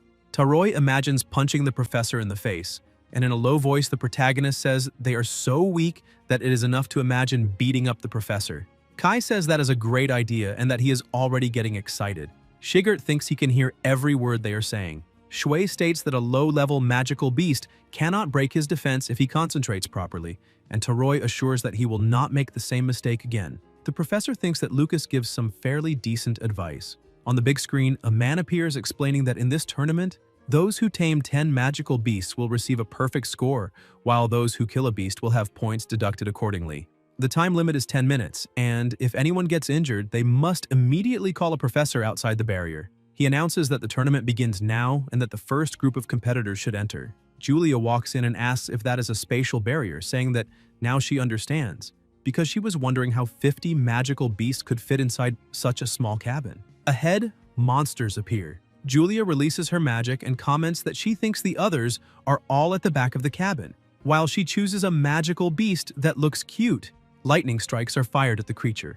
The instructor explains that the magical beasts used in the domestication tournament have been coated with a special potion, and that when a beast submits, vibrant smoke rises from its body, allowing the professors outside the barrier to monitor the situation through magic circles and evaluate each student's progress.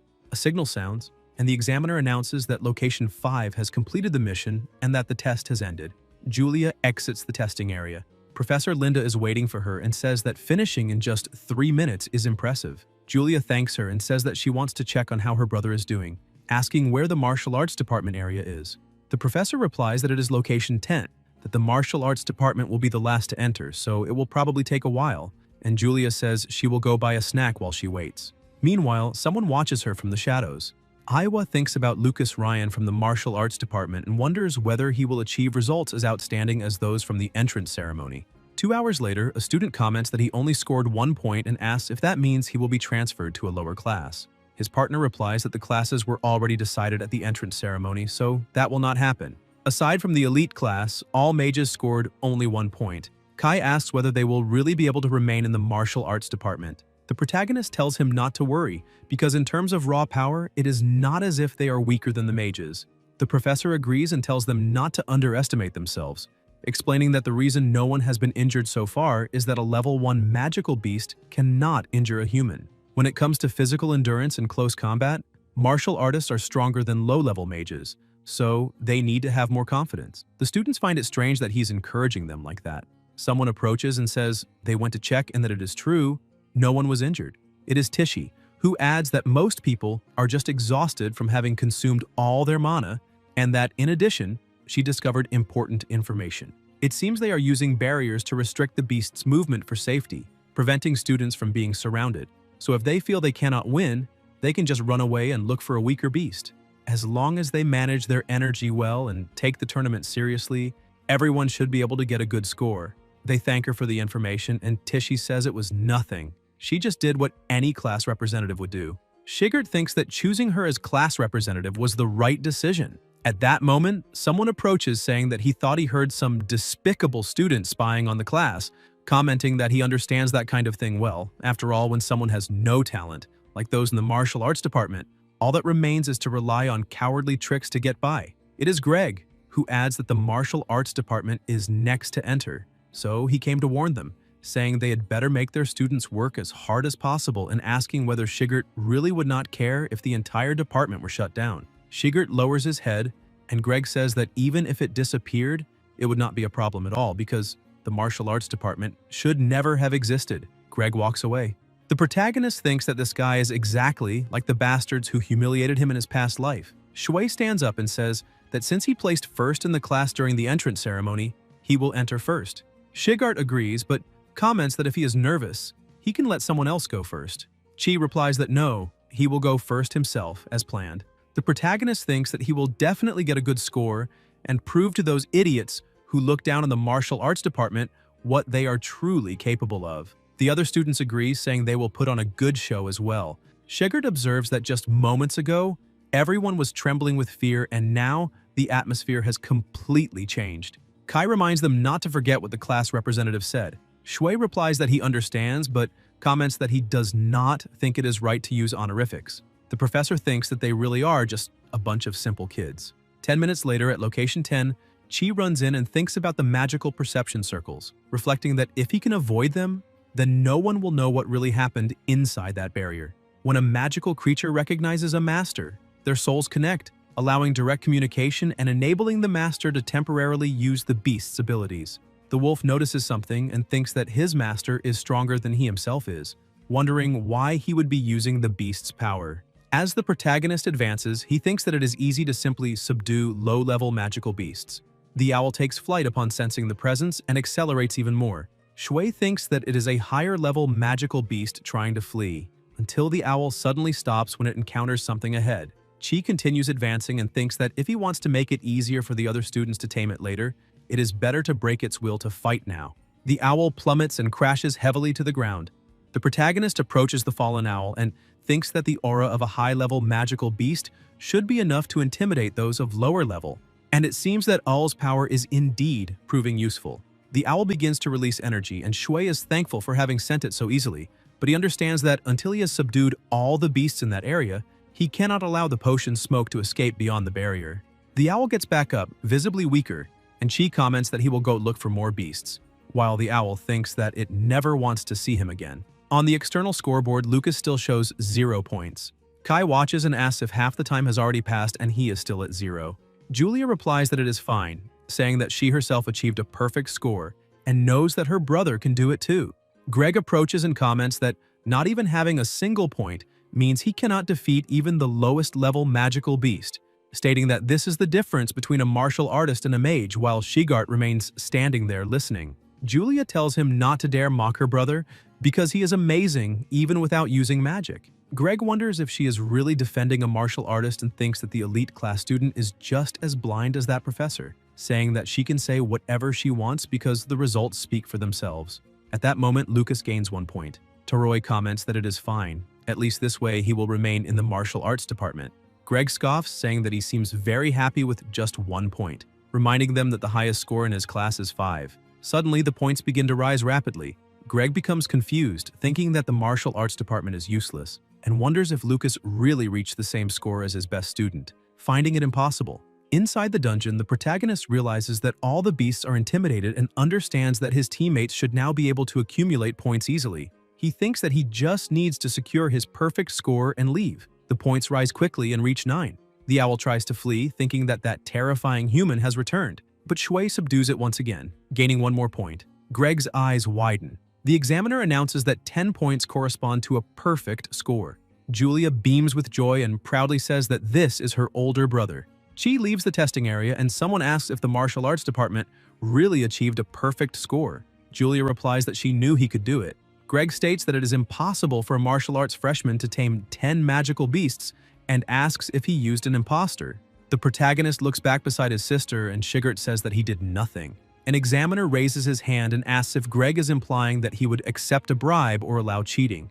Greg realizes that he completely forgot about the examiners and understands that making enemies of people at that level would be a grave mistake. So he says that was not his intention. He only found it suspicious because the same student had already achieved a perfect score on the entrance exam when the dummy shattered. The examiner says that he will investigate the interior of the barrier.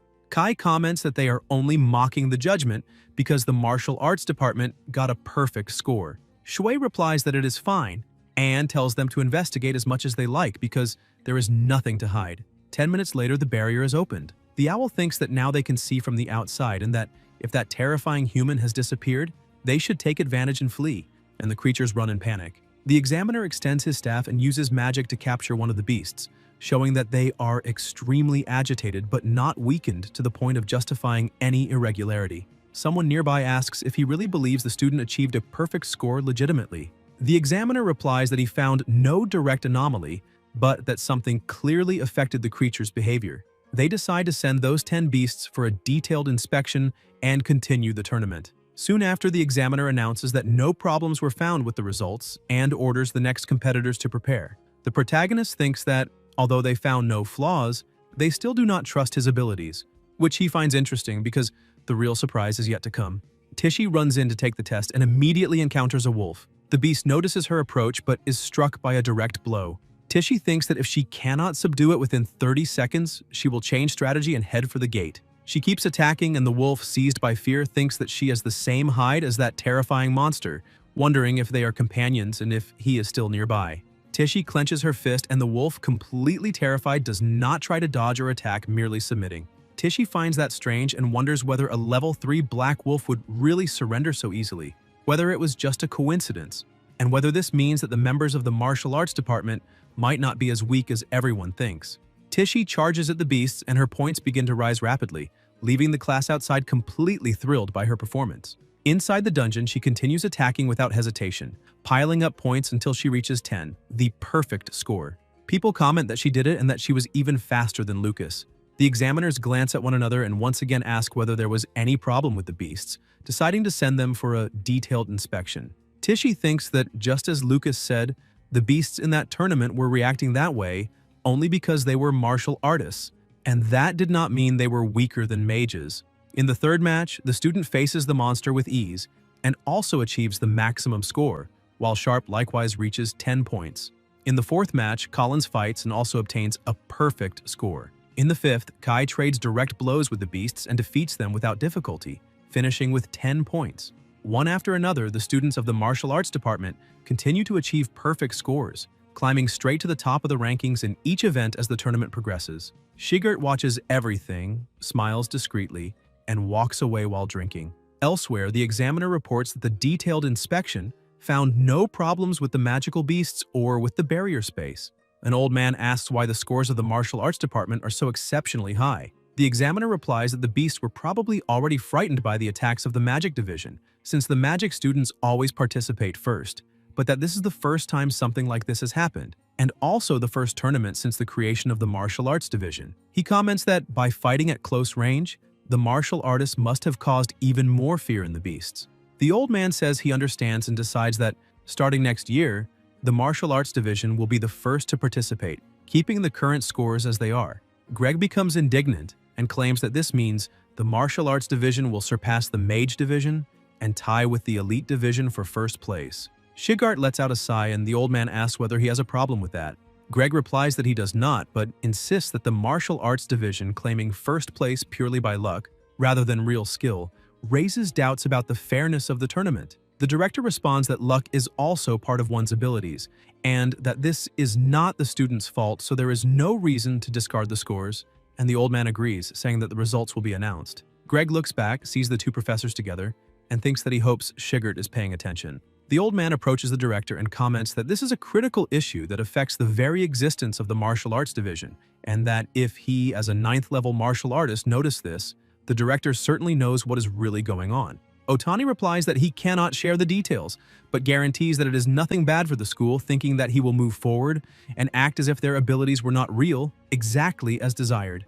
Elsewhere, Kai comments that he cannot believe he got a perfect score and says he needs to tell his father as soon as possible, adding that honestly, taming that magical beast was not as difficult as everyone made it seem. Colin says that they must have become much stronger since the entrance exams. The protagonist states that all of this was thanks to the professor's special training and thinks that no one discovered his secret. They enter the room and close the door, and Taroi asks what they are going to spend the 20 bonus points on the next day, since they placed first. Sharp replies that he will save his, after all, he still owes that dinner. Collins comments that this means they need to be prepared for emergencies. Kai says that the obvious answer is to buy high-quality materials for next month's combat training. Shui asks about that training, and someone explains about Allen Tower, the main training field of the Allen Magic Academy, where there is a complete illusory world with different races, magical beasts, beastmen, and giants, allowing one to choose who to fight against. Because they are illusions, there is no real danger, but the combat experience is extremely close to reality, helping one learn how to face all kinds of opponents. Sharp comments that only 100 freshmen can enter, that all 12 from the elite division will certainly participate, and questions whether people like them will be able to secure one of the remaining 88 slots.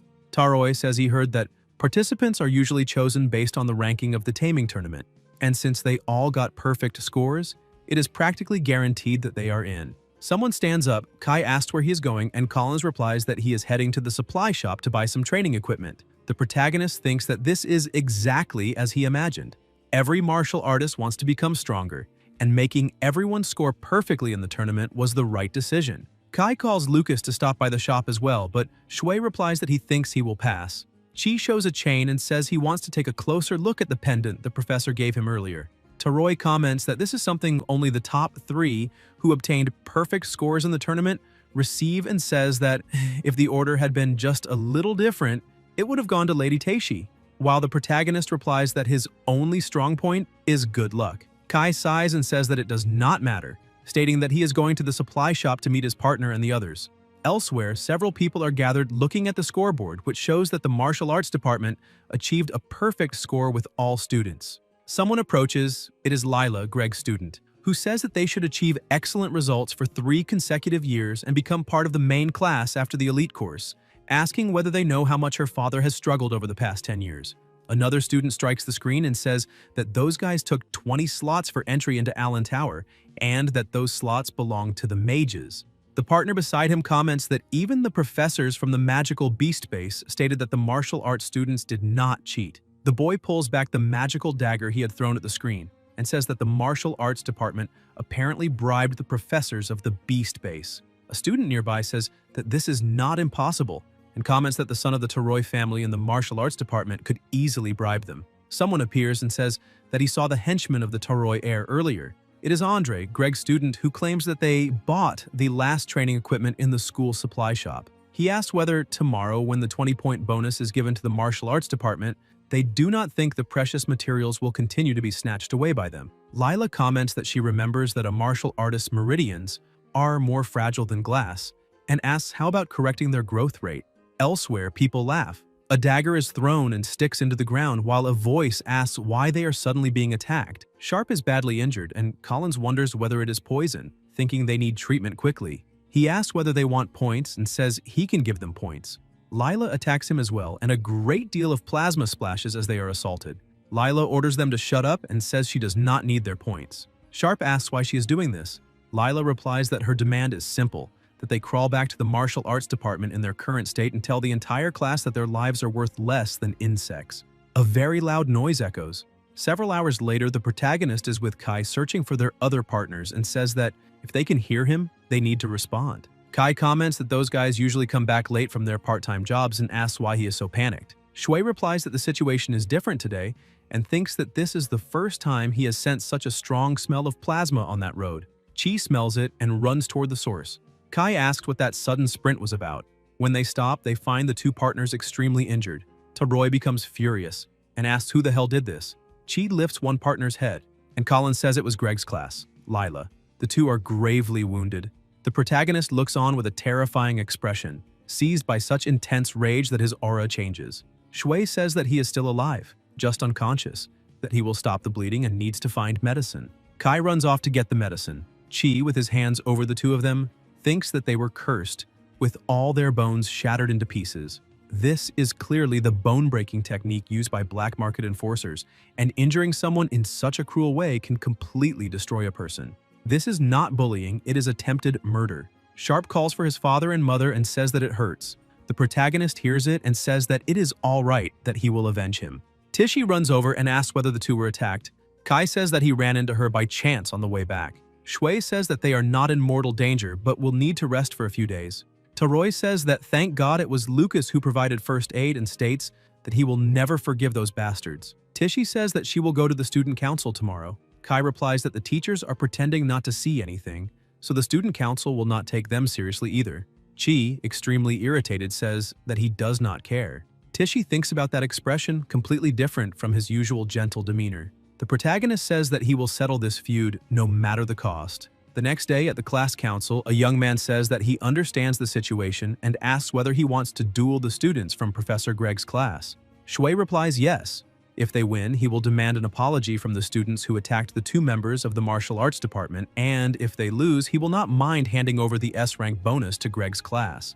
The young man says there is no proof that Greg's class students are the culprits, and asks whether, by mentioning the S-rank bonus, he means that. He shows the pendant and everyone looks.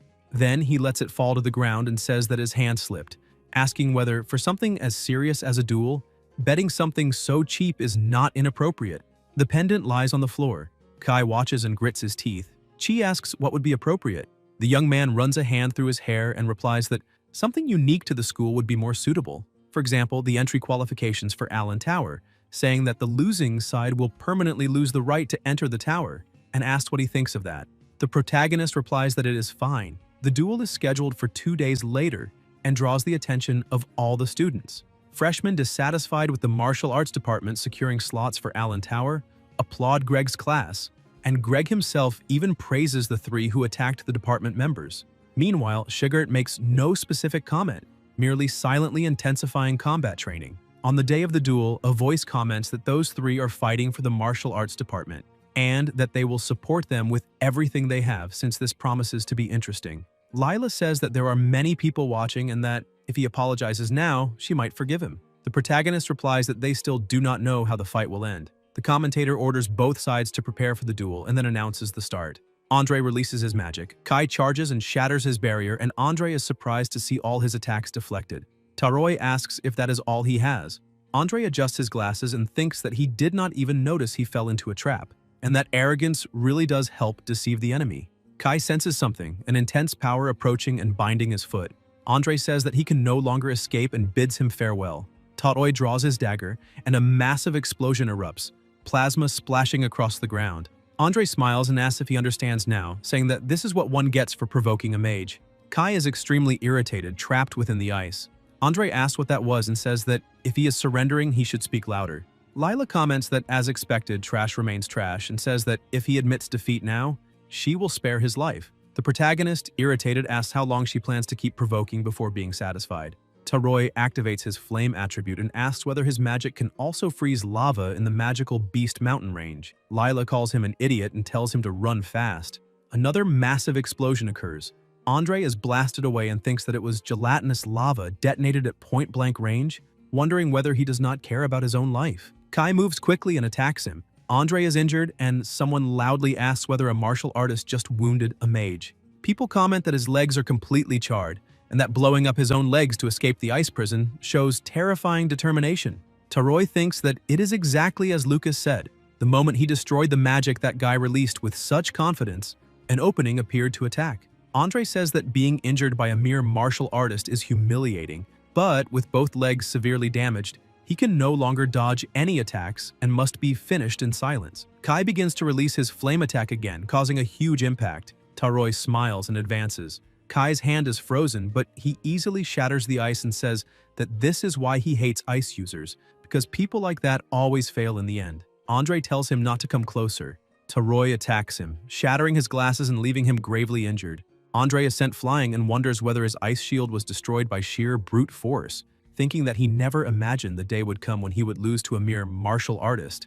The commentator announces that in the first match, the martial arts department wins. Kai asks his partner if he saw what he did and says it was incredible, commenting that for some reason he is in excellent condition today. The protagonist thinks that this is because he put a homemade ability-enhancing drug in breakfast. Taroi asks whether the next fight will be the classmate against that girl and whether she will be fine. Shui replies that she will definitely be fine. A voice asks what that was just now and says that Andre must have been careless because he is from the Taroi family. Tishi thinks that he won clearly through pure skill and wonders why they simply cannot admit it. Suddenly, Tishi dodges a terrifying attack and realizes that it was a surprise attack from the very start. If it had hit her, she would have been in pieces. Lila says that martial artists are obsessed with honor and ethics, but for mages, the only thing that matters is results. Tishi cuts through the vines and charges, getting very close to attack. Lila spits plasma and wonders how Tishi can be so fast when she is only level 1. She tries to release power through her eyes, but Tishi grabs her arm and says she will explain why.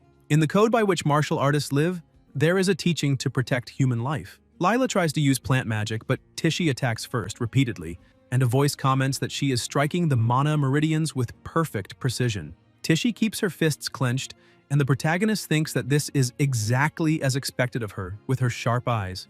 Lila screams in pain, and Tishi says that she should not trample so lightly on the pride of a martial artist. The commentator announces that the second match goes to the martial arts department. Lila, collapsed on the ground, drops a few needles from her hand. In another room, a voice asks about poisonous needles, and whether she was really hiding something so dangerous. The vice president questions why something like that was allowed. Theodoro says that she is overthinking it because, in the end, no one was seriously hurt. There is a reason Mr. Shigert chose Tishi as class representative, and this serves as the answer to those who called martial artists weak. The last student of Greg's class thinks that they should have broken their momentum and reclaimed the Allen Tower slots, but now they are the ones being humiliated. There is still a chance if that technique is used again. The students enter the arena, assume attack positions, and the commentator announces the start of the third match. The mage moves quickly and the protagonist stares at him. The mage makes rapid movements and thinks that some mages, like himself, also train physical techniques, and that no one will be able to deal with his high-speed clones. Tishi notices that he is defending at a distance instead of attacking, and wonders how Lucas will respond. Shui thinks that he really does not need to show all his strength. Chi advances to attack him and thinks that he should at least test him. The mage finds this impossible. The protagonist tries to strike him but misses, and the mage wonders whether he truly missed, or if it was his imagination, because for an instant he felt a terrifying presence, commenting that it is a pity. The mage throws a dagger and wounds him. Shui stares at him, and the mage says that he will not withstand his bone-breaking art and that he will crush every bone in his body until the mage notices something wrong. Chi tells him not to think he will win without suffering damage, and the mage wonders why his bone-breaking ring art is not working. Kai comments that Lucas was flawless and asks what he did to his partner. In the fight, the mage attacks from behind and says that he thought he was hiding a supreme move, but that it was just a bluff. The protagonist catches the thrown dagger, grips his arm, and says that now it is his turn. Shui moves his leg, creating an intense shockwave, and the mage wonders how a martial artist of such a low level can generate something like that with just one leg. Chi says that now, no matter what happens, there is no reason to worry about who is watching and asks whether he is ready. The mage tries to summon a magic sword, but the protagonist slams him to the ground, pinning the dagger through his hand. The mage begins to scream in pain and admits defeat. Shui stops his movement, and Greg asks what he is saying, claiming that with his ability he could easily win. Shigart thinks that the man does not even realize how severely injured his own student is, which ends up becoming a problem. Kai cheers, saying they did it, that the martial arts department won all the fights. And people comment that they always despised martial artists, but that perhaps they really can defeat mages in duels. Tishi's eyes widen as she warns her partner to be careful. The mage charges from behind, and in the stands, Aiwa thinks that this cannot be happening. Julia asks what is wrong, and Aiwa thinks that that move looked exactly like the advanced meridian burning technique described in ancient texts. There has not been a single martial artist capable of using this technique in the Empire for the past 100 years, and they wonder who exactly those people are. A voice comments that the three of them were incredibly impressive, and that, when you really think about it, mages are just cowards who rely on surprise attacks. They say that from now on, if any mage dares to look down on them again, they will keep getting challenged to duels. Tishi replies that it is not quite like that she only performed better than normal today. Then someone approaches.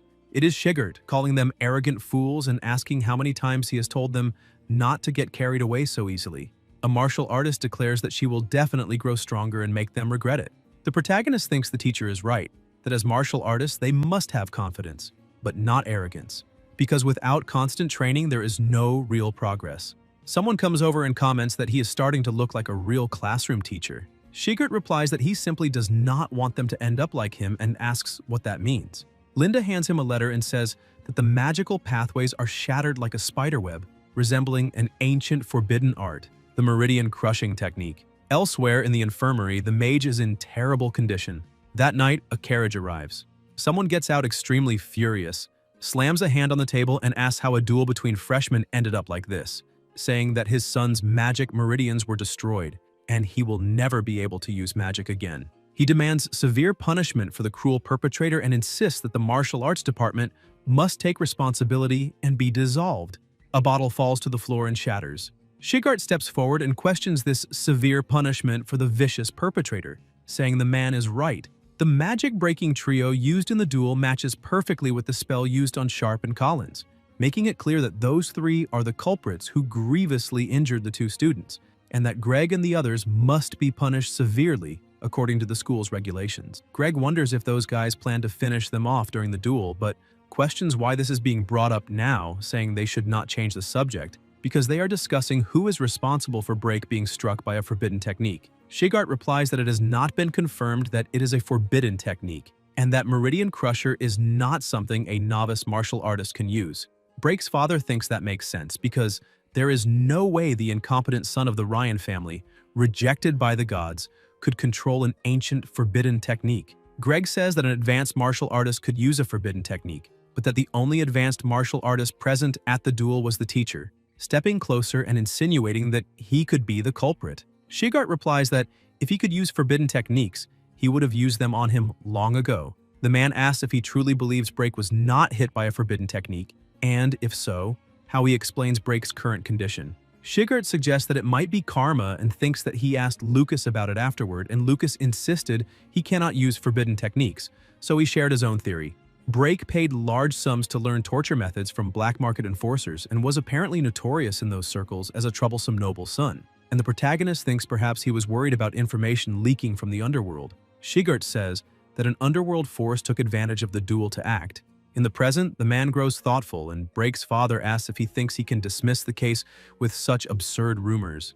Greg says it is only speculation. Shigart says it is true, but still more believable than the idea of a beginner martial artist using an ancient forbidden technique. Either way, the fact remains that someone capable of using forbidden techniques was present, and if they earn that person's resentment carelessly, the consequences will be serious. Meridian Crusher is a terrifying technique, capable of instantly ruining even the most talented mage. In the library, the headmaster walks along, finds a book, and picks it up, noticing that the dust has been wiped away, a sign someone handled it recently. Otani begins to read and thinks the hand shape matches exactly what he imagined. The headmaster keeps reading. At the hot springs in the magical creatures mountain range, the protagonist thinks it is time to begin the final treatment for his two partners. Collins and Sharp are immersed in the water. An intense light spreads, noises echo, and their muscles begin to regenerate. Sharp feels pain as he is compressed, and Shui thinks it hurts, but they must endure a little longer. After the cloud of steam clears, Chi comments that martial artists can also use healing techniques, just like mages. Several days later in Darktown, a carriage stops and a voice announces that they have arrived. Holt comments that soon they will see the children, and Catherine replies yes, saying it has been a while and yet nothing seems to have changed since before. Holt calls her, and Catherine says she only remembered a little of the past, so there is no need to worry. Someone approaches, and Catherine is visibly moved when she sees Cyan, her younger brother, and Iowa's father. 10 years ago, Beastman tribes launched a massive attack on the Empire's borders, igniting new wars. People from all sides united to resist the Beastman armies, and after 3 days and 3 nights of continuous battle, both sides suffered enormous losses.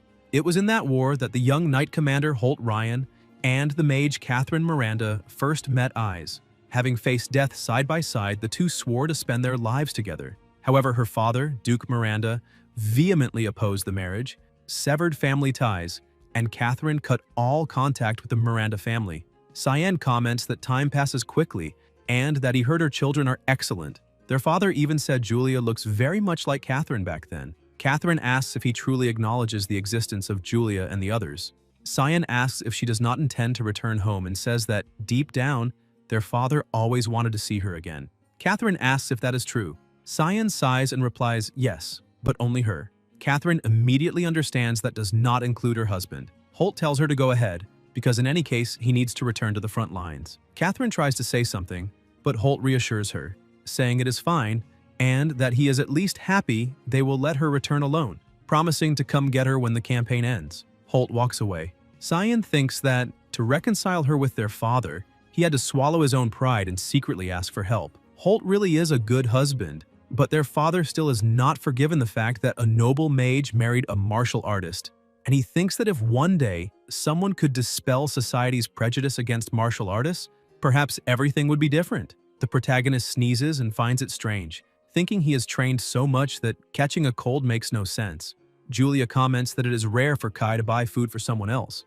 Taroi says to leave it alone and that once the others are fully healed, they will definitely make him pay for the meal. Shui replies that he thinks it is fine. Nearby students comment that they should look at the martial arts department's King of Luck, saying that apparently an outside enforcer attacked Break even before the duel, and that he won purely by luck, blessed with luck 3 times in a row.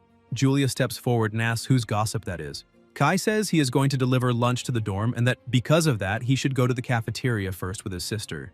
Elsewhere, Julia is eating when Shui asks if the hairpin in her hair is new. She asks if it is not pretty and says Iowa gave it to her, a gift from the Miranda family. She thinks about the Miranda family and reflects that, with Julia being such a genius mage, it is not strange they want to get closer to her and bring her into the family, commenting that, out of motherly love, she will probably get along well with Iowa. Julia says that, speaking of her mother, she needs to write a letter telling her that she became class representative. Someone approaches to congratulate her. It is the vice president, who comments that she will surely become a pillar of the school in the future and that she will always support her. Julia asks what it means to be a pillar of the school. The two fall silent for a moment and look to the side, toward Iowa. Shortly before, Linda had said that although Iowa had skills comparable to Julia's in mental magic, Julia surpassed her in every other aspect, and that is why she believed Julia was more suitable to be class representative, something Iowa needed to understand. In the present, Iowa thinks she will prove with her own ability that the teacher is only favoring Julia. Iowa leaves the cafeteria and Julia watches, commenting that she left looking very angry and did not even eat properly, saying she will buy lunch and bring it to her. The vice president asks if she is close to Iowa. Julia replies yes, that they are roommates, and comments that Iowa's mental magic is incredible, saying it is the first time she has seen anything like it.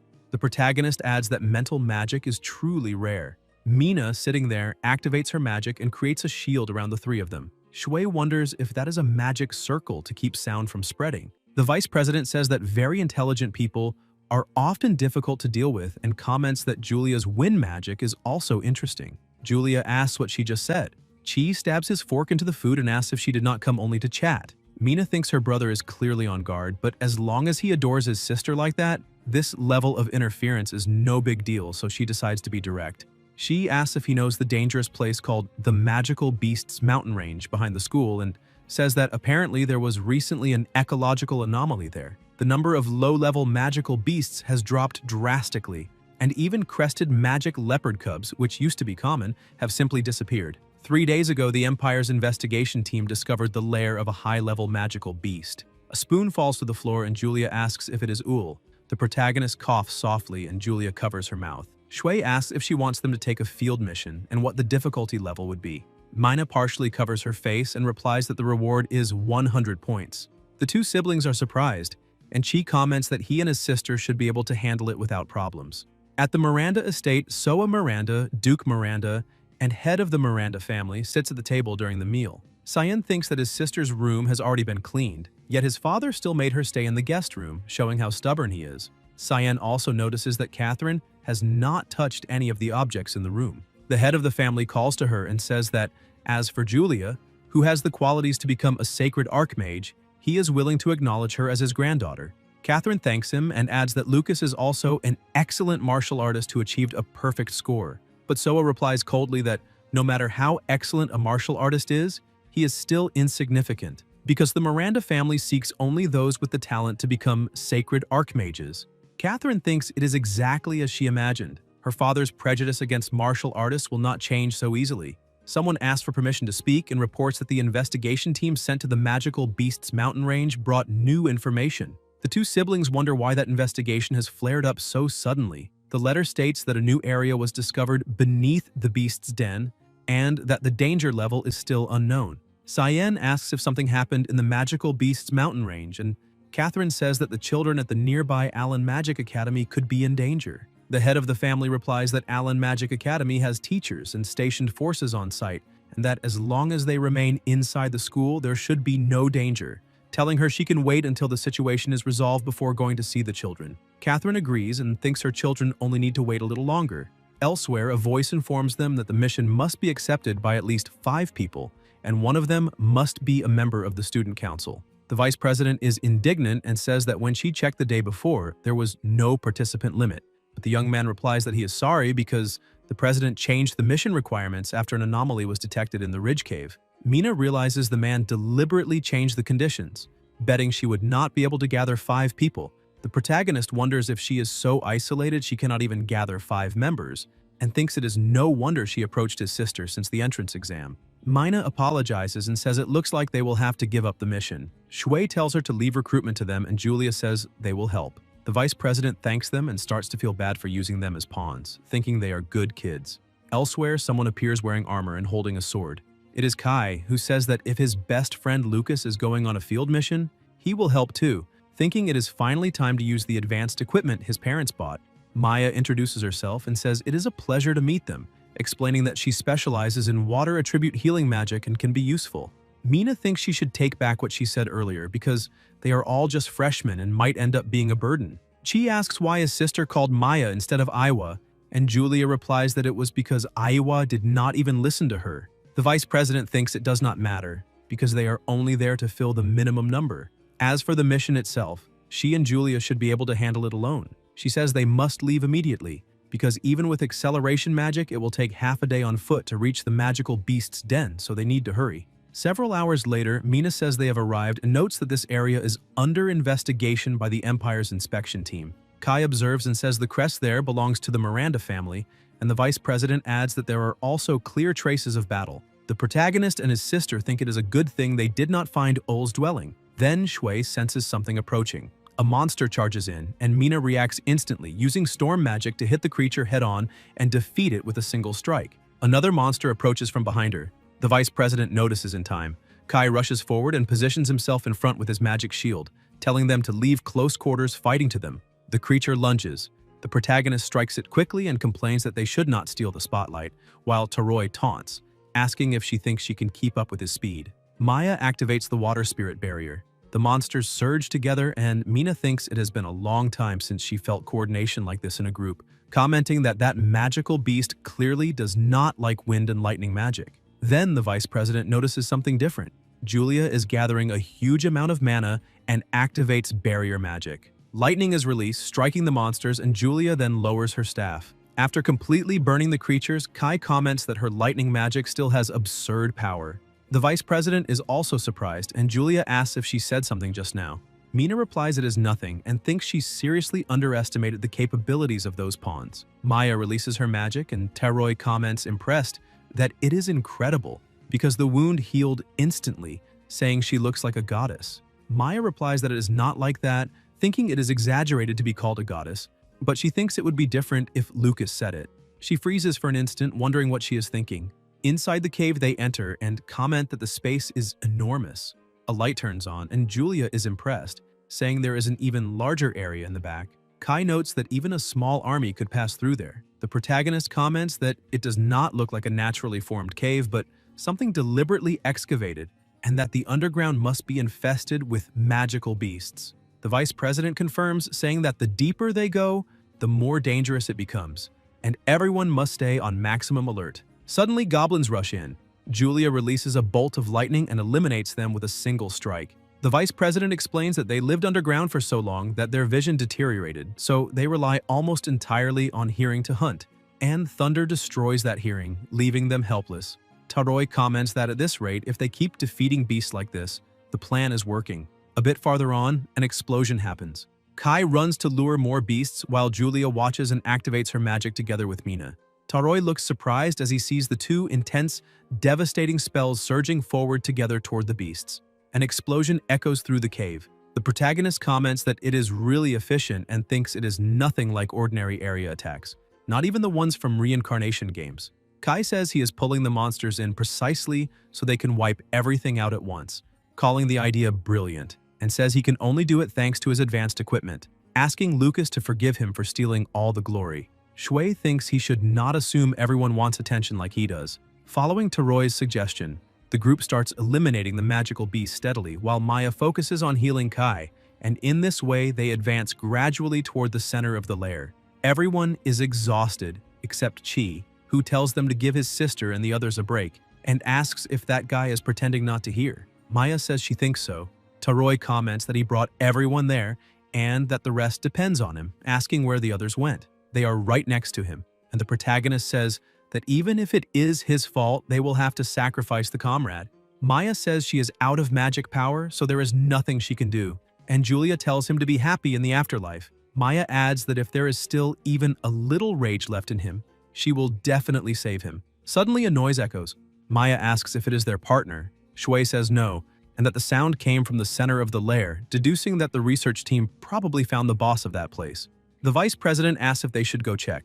Chi smells an intense scent of plasma and tells everyone to drink the recovery potion he brought from home. Mina thanks him and says that with the research team's abilities, they might not even need to intervene, but they will check just in case. Elsewhere in the cave, they find finished-off bodies. The vice president is alarmed and asks if the entire research team was wiped out, saying this is wrong and they need to abort the mission and retreat immediately. The stones around them begin to crack and something approaches. Mina looks terrified and a giant monster emerges, radiating an absurd aura. The vice president asks in shock if that is a minotaur and whether a calamity-class monster is truly there. The protagonist thinks there is no way a creature that strong would appear in a school mission.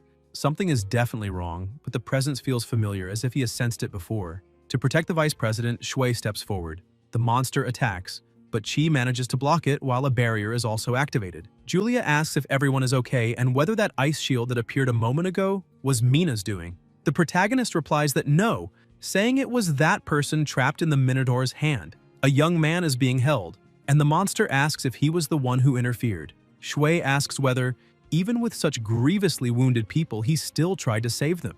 The young man asks them to quickly call for Imperial Army reinforcements, saying that the ancient seal of that place has been broken. The monster tightens its grip on him and declares that this conversation is pointless, because it intends to devour every one of them. Julia asks how he can do that. Something falls to the ground. Julia watches in surprise, and an intense light is emitted. The young man invokes a magic circle and says that it is the monster who is talking nonsense. The Minotaur is frozen, and the young man orders them to run immediately and report everything that is happening there. The vice president answers that she understands.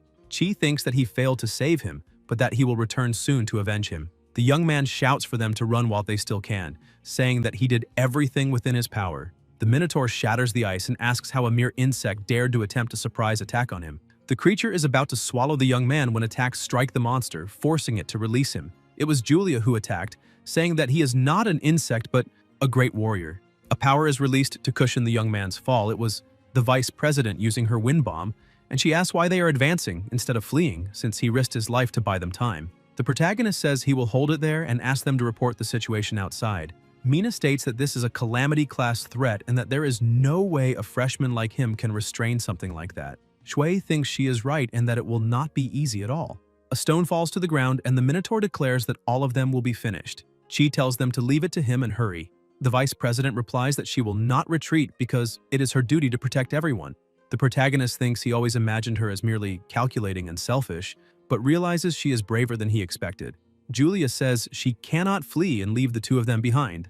Maya suggests sending an enchanted message to Kai, who is at the cave entrance asking for help, and that they will fight together until then. The monster opens its huge mouth. The mages attack together, and Mina says that even working together they still cannot defeat that thing. Shui asks them to trust one another. Chi moves quickly and says that there is no way they will lose to a monster like that. The Minotaur raises its axe to strike, but notices something. The protagonist approaches with a clenched fist, coming very close. The vice president tells them to keep distracting it because she will strike when an opportunity appears. The Minotaur calls them small insects. A light is released and it is Julia charging forward, telling it to leave her older brother alone. She attacks with overwhelming power. Shui slides across the ground in rapid movements and strikes the monster, which lets out a roar and he realizes he hit its weak point, sealing its movements. Julia launches her magic again together with Mina, and the two attack in unison, causing massive impacts against the terrifying monster. The Minotaur spits plasma and says that once its leg recovers, it will eliminate all of them. Maya says she will not allow that. Maya releases her water magic, striking it head-on. The monster slams its axe into the ground and says that a mere jet of water is nothing, and that now it will devour her, advancing dangerously close. Julia, gathering all her power, asks what he thinks will happen if he is electrocuted while completely soaked. Julia charges and declares that he will pay with his life for killing those soldiers. A terrifying power is unleashed, and the monster is struck head-on. The protagonist understands that she drenched it with water to amplify the electrical attack's power. The Minotaur crashes to the ground with a terrifying boom. Shui thinks that devising a strategy like that in the middle of a crisis is exactly what is expected of an honor student. Chi prepares himself, climbs onto the monster, and says he will deliver the final blow. Then Mina notices something wrong. A terrifying aura begins to spread, accompanied by crushing pressure. The protagonist's eyes widen as he feels that mysterious pressure and wonders what it is. Shui is also shocked, and a terrifying presence seems to appear before them.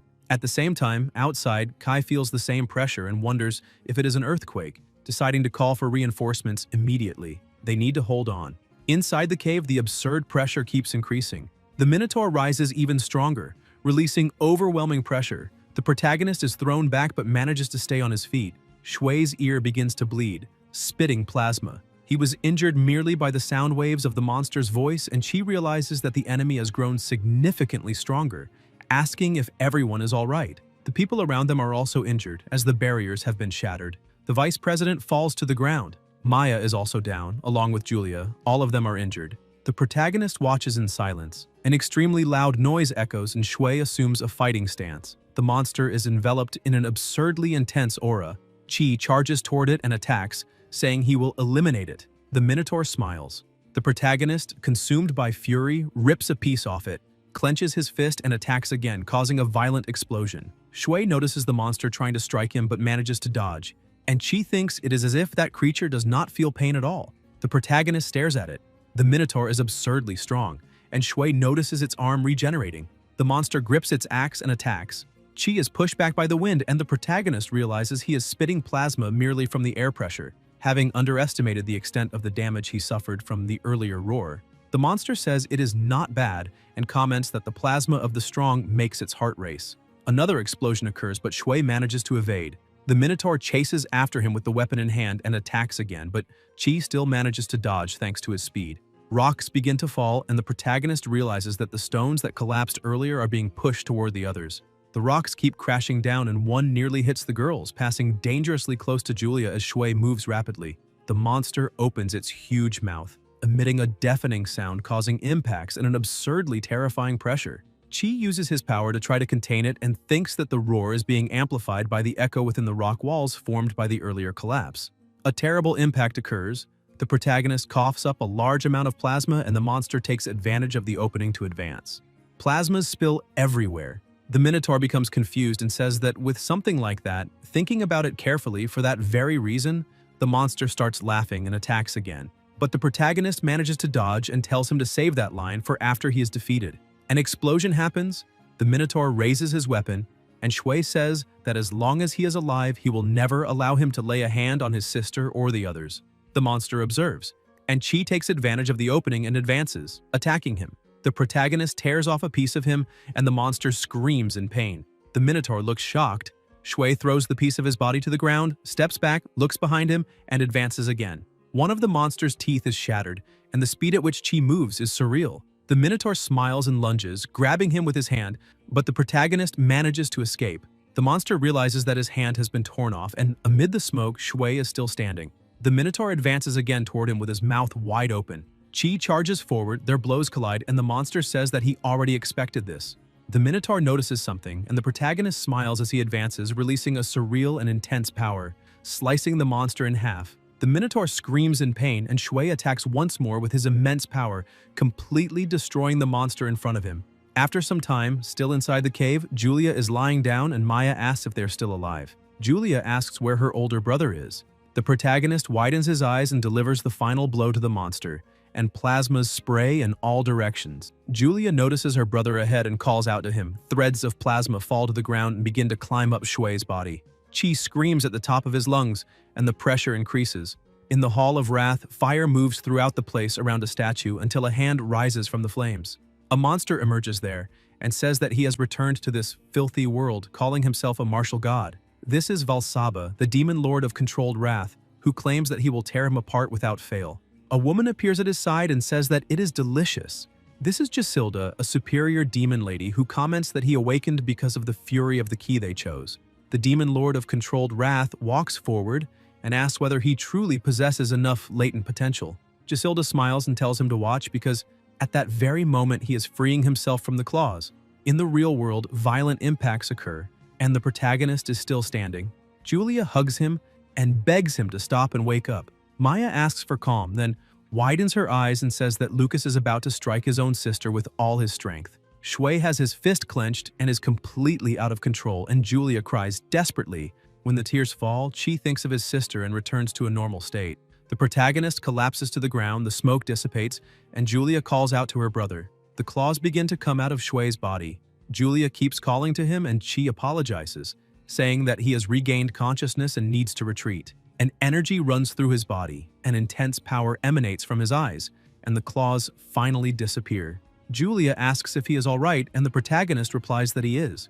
Julia hugs him and says that he truly scared her. Shui apologizes and promises that he will not do something like that again.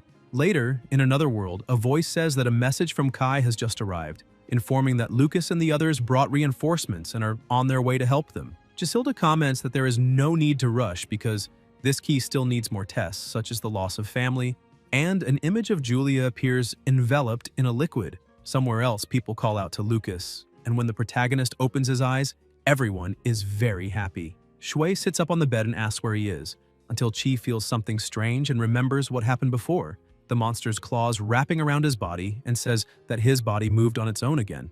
The protagonist calls for his parents and his sister until they ask what the hell he is doing. They are at the Aaron Magic Academy in the infirmary. Kai says that he was almost asleep and that if he were not an injured patient, he would already have been beaten into pulp. Shui apologizes. Taroi walks away complaining that his nose still hurts.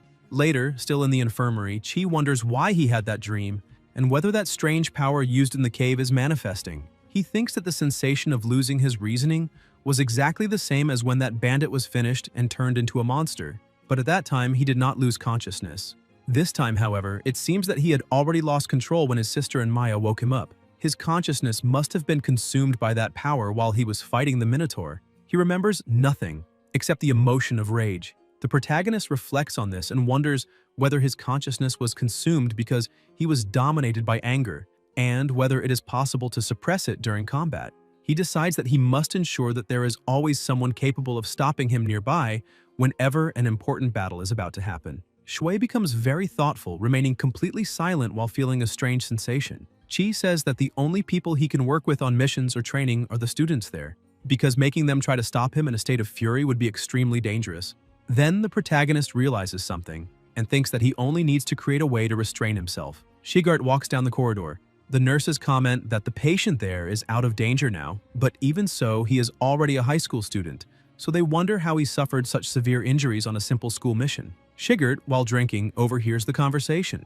They also say they heard that he shielded middle school students carrying along the dead weight from the martial arts department, and that it is no wonder he got hurt. An aura approaches through the corridor. Sigurd senses the presence of a high-level martial artist and thinks that this is impossible. The nurses say that the windows are already closed, but suddenly a strong wind arises, and Sigurd immediately sets the bottle down. Then, elsewhere, the protagonist is releasing his power and says that everything is fine, thinking that the cloning technique was a success. Shui observes his own clone and thinks that, according to the ancient books he read in the library, the strength of a clone is, at most, half that of the main body. With 3 bodies, the power is distributed equally, so the strength of each would be only 1/6. This is a bit too weak to stop him if he goes berserk, but it can still buy enough time for the others to escape. Then the protagonist notices someone approaching and realizes that it is the professor. Sigurd calls out to him and says that ever since the IT entrance exam, through the magical creature training competition, and now this mission, strange things always happen when he is nearby. So he will ask directly who he is and what he came to do at that school. Shui lowers his head, remains silent for a second, and then Chi says that he has no idea what he is talking about, that his goal at the Aaron Magic Academy is simply to master the use of weapons and become strong.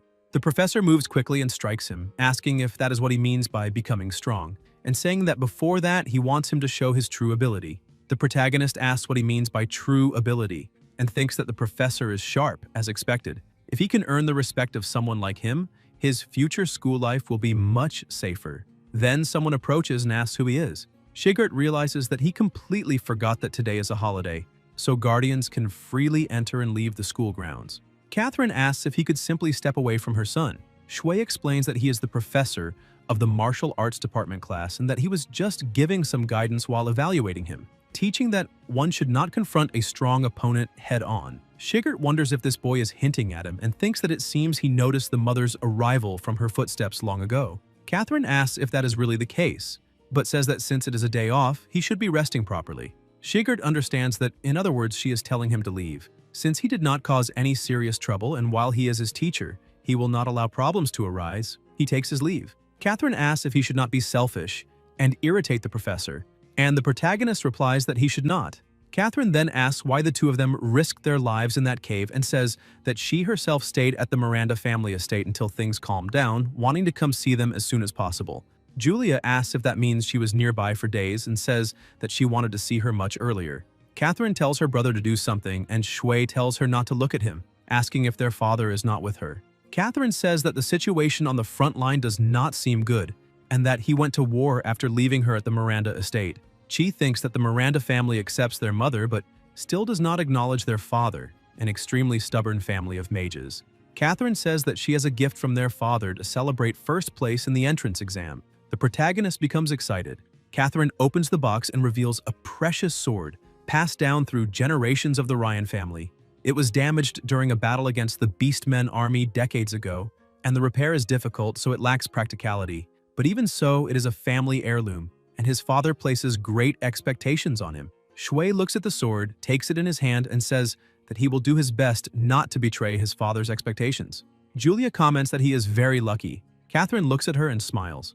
Julia asks why the two of them are laughing, and Chi says that the one their mother loves the most is his sister. Catherine says that she has a present for her as well, a beast pill, and that she baked those sweets especially for her. Julia becomes very excited, says that she loves it, eats the sweets immediately, and asks what that is. Catherine replies that her father prepared a beast pill as a gift for Jeremy as well, since Jessica did not come this time, and that she herself kept it. Julia says that she does not like Jeremy, but that she will deliver it, and Catherine tells her to be a good girl.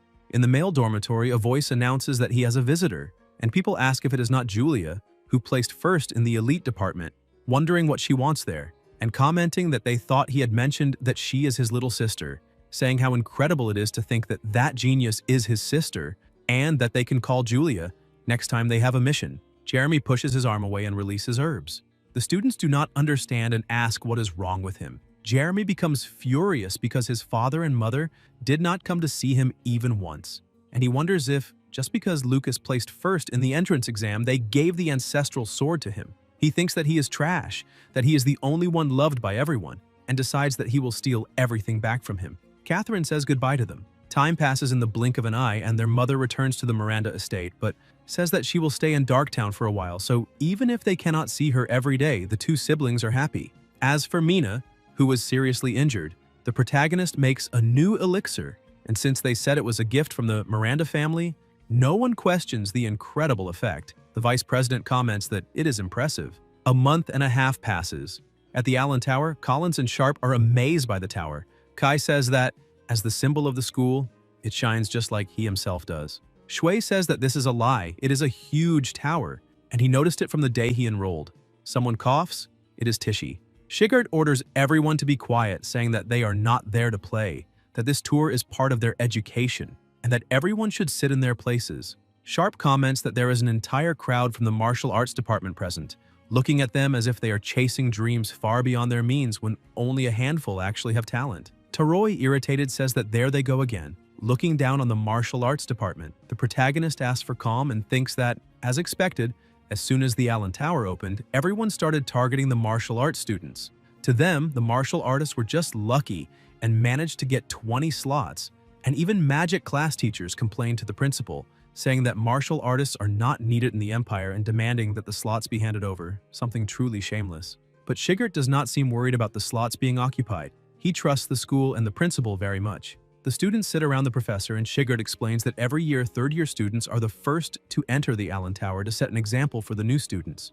A voice calls for the third-year students to prepare. Jeremy says that 3 years have passed since he enrolled in the magic school and that he will finally be able to enter the Allen Tower, while the partners beside him think that this only happened because he has never ranked among the top 100 so far. Someone calls out to him, and a partner comments that it is his genius little sister. Julia tells him to do his best. The partners say that his little sister is cheering for him and that he must not disappoint her. Julia thinks that he does not react to anything and that she is only cheering for him because her mother asked her to, and that is fine. She did exactly what she was told. A student comments that he hopes he will be teleported to a favorable place. Jeremy says that they do not need to worry, that he has been quite lucky lately and thinks that he just needs to wait in the Allen Tower because he will definitely surpass Lucas. A voice orders everyone to place their magic staves in front and close their eyes. Jeremy wonders about that voice and where he has heard it before. The principal watches them through the screen and says that it has finally begun. A circle with an absurd aura is emitted, and the principal also releases power through his eyes.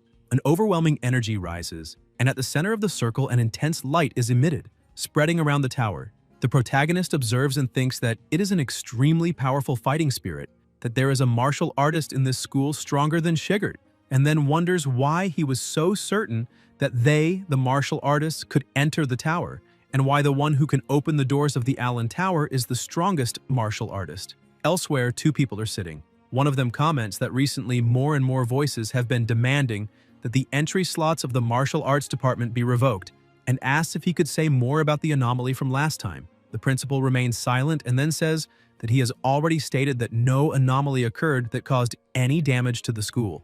For now, everything should be kept as it is, and by doing so, the Allen Tower will be opened as planned. The man thinks that if they do not give the martial arts department a chance, no one will be able to enter the tower, and that he has been handed an extremely difficult problem. Inside the Allen Tower, someone is summoned, and it is Jeremy. He thinks that it seems only his consciousness entered that space, but there is no difference at all compared to reality. Even his magic staff is exactly the same one he always uses. His partner asks if he is surprised, since it is his first time, and comments that what is incredible about the Allen Tower is how realistic it is, saying that they need to hurry to find their teammates. Jeremy replies that he is very bossy. Then someone observes them. It is the protagonist, who thinks that this is interesting and that, even from outside, by sensing the waves of mental energy, he can see what the students inside are doing, and that poor Jeremy has been looked down on from the very beginning. Shigert explains that anyone with sufficient ability can see what is happening inside just by sensing the mental energy, and before that he gives a brief explanation. When the test begins, everyone will be teleported to a random location in the space and may decide whether they want to go alone or form a team. If they form teams, the maximum allowed is 3 people, and if they want to advance to the higher floors of the tower, they must work in groups as much as possible. Kai asks if they can form teams, saying that obviously Lucas will join him. Shui comments that based on the tournament rankings, he thinks that the three of them and Kai ended up in different groups. Taroi asks if that means he is too good and ended up alone. Shigert thinks that with that expression, Lucas probably was indeed alone. Linda had said that only 5 students from the elite course can do that, and he is one of them. The protagonist tells them to look because someone is coming out. It is 3 third-year students, and Kai comments that it was very fast. Shigart explains that the phantom enemies inside the Allen Tower change their strength according to the student's ability, and that every year there are those who underestimate this and are knocked out immediately, while Shui thinks that he will observe how his half-brother is doing now. In the central tower, Chi thinks that he has found his teammates and that they seem to be heading to the 2nd floor. He really is a lucky guy. They enter a dark place. It is the 2nd floor of the Allen Tower. Monsters hidden above leap out to attack. Jeremy extends his staff using plant magic to wrap vines around the enemies' bodies. His partner uses a wave of earth, striking the trapped monsters head-on. The elite skeleton warrior is defeated. The boy comments that it was close, that the 2nd floor is as dangerous as the rumors say, and that they should hurry while they still have magical power and energy. In the central area of the 2nd floor, they fight and defeat the Beastman Scout. They manage to defeat more monsters, skeletons try to attack them, flames are released, eliminating them, and thus they reach the 3rd floor. Outside, a voice comments that he was knocked out quite quickly, but that at least he definitely will not finish in last place, and asks if he's not happy that he stayed quiet all this time. Jeremy replies that of course he is happy and thinks that his father fights enemies like those all the time, feeling that he has taken one step closer to him. Several hours later, the protagonist has his eyes closed and thinks that through the mind, he can clearly understand the sensation of the energy up to the 3rd floor of the Allen Tower. In the trials, phantom enemies with different characteristics appear each time, and even the same type of enemy becomes stronger with each floor ascended. He wonders whether these phantoms are created from real beings that exist in the world, because if so, how terrifying the combat experiences of that martial artist who opened the Allen Tower must have been. Like Shigart, he probably also perceived his true abilities, but now everyone merely watches him in silence, and he wonders whether this is goodwill. A voice calls for the last group to gather at the entrance. They step forward, and the vice president has already advanced to the entrance of the 4th floor. Mina and her team, who achieved the best results in the domination tournament, will certainly also reach the others. Julia tells her to do her best. The vice president smiles and thanks her, and the inspector asks if her injury has already completely healed. Mina replies that yes, she has fully recovered.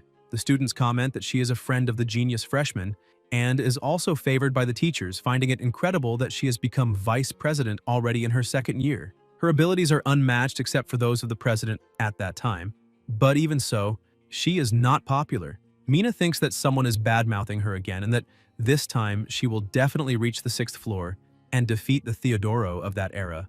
On the 3rd floor of the Allen Tower, the monsters advance. The vice president manages to dodge and tells everyone to avoid unnecessary fights and use acceleration magic to quickly reach the 4th floor. They move at high speed and reach the 4th floor in just 30 minutes. As expected of the strongest 3rd-year group outside, Kai asks if his partner wants a bit. Meanwhile, inside the tower on the 4th floor, a huge monster stands ahead. The people beside her say that it is an elite 4th floor beastman, about twice as large as those on the 3rd floor, and now they understand why most students are knocked out there. Mina attacks the monster and the elite beastman is defeated. Her teammates comment that it was incredibly fast, so it is true that her abilities have improved significantly since the last mission. The vice president thinks that to save time, instant eliminations are the best approach. Compared to that previous Minotaur, this is nothing, and she says she will leave the cleanup to the 2 of them while she searches for the passage to the 5th floor by defeating the remaining enemies. The Beast Scouts are finished off by Mina, who defeats even more of them. They continue climbing the tower, and the vice president smiles and says that they have finally reached the 5th floor. People outside observe, and Shigart comments that 3 people have reached the 5th floor, far better than last year. Kai asks how many will manage to get there, and Shigart replies not to rush, saying that for a freshman, reaching the 3rd floor is already enough. If they keep improving their skills steadily, the enemies of the 5th floor will not be frightening. The protagonist thinks that it seems he himself has entered the Allen Tower before as well. The 2 look at each other until the 3 exit the tower and a girl asks how it went. Shui notices that, judging by her expression, the vice president apparently did not achieve her goal. Elsewhere, Theodoro, holding a magic stone, asks if she now understands that surpassing a true genius is not easy. Julia uses her magic to set off fireworks and congratulates Mina for taking 1st place in the 3rd-year test. The protagonist says that he heard she reached the 5th floor. The vice president thanks him and says that in the end, she still could not break Theodoro's record. Julia comments that he did not stop at the 5th floor either and says that they are tied. Mina replies that no, because when she saw the sword leading to the 6th floor, she could not even remain standing. Back then, Theodoro truly climbed the stairs and almost managed to open the door to the 6th floor, and she thinks that, in other words, the Theodoro of that time was inferior in stamina, tactics, and magical control in every aspect. Mina asks if they found their teammates, and Julia comments that she will join Aiwa. Shui thinks that the news that the Miranda family acknowledged his sister must have reached Aiwa's ears as well, and says that he himself will join his roommates. Julia asks about Kai and whether they fought or something. Chi replies that their rankings were very different, so they ended up in different groups. Elsewhere, Taroi hugs the protagonist's leg and says that this is why he abandoned him, asking who he should team up with. Tishi asks if he wants to play with them, saying that they were looking for a strong frontline fighter, and that she would really like him on the team. Kai stands up and says that if she insists that much, he thinks he can play with her. Shui thinks that he shifts gears quickly, as always. On the training field, Shigart says that this is great, that it looks like everyone has found partners, and comments that they need to get fired up, asking if they all know what people say about them behind their backs, and that none of them want those insults to become reality. Then the professor notices something, and Tishi steps forward, saying that they will train so hard that nothing will turn out the way those guys expect. Her partner says that they will prove with real ability that they deserve the slots in the Allen Tower. Everyone becomes fired up. Chi thinks that all this time the professor firmly insisted that the Allen Tower trials proceed as planned. He not only prevented rumors from shaking the confidence of the martial arts students, but also turned the situation around and used it to ignite their fighting spirit and morale, and it worked brilliantly. The phantom enemies in the Allen Tower are diverse and highly intelligent, so to build teamwork, they focus on group training.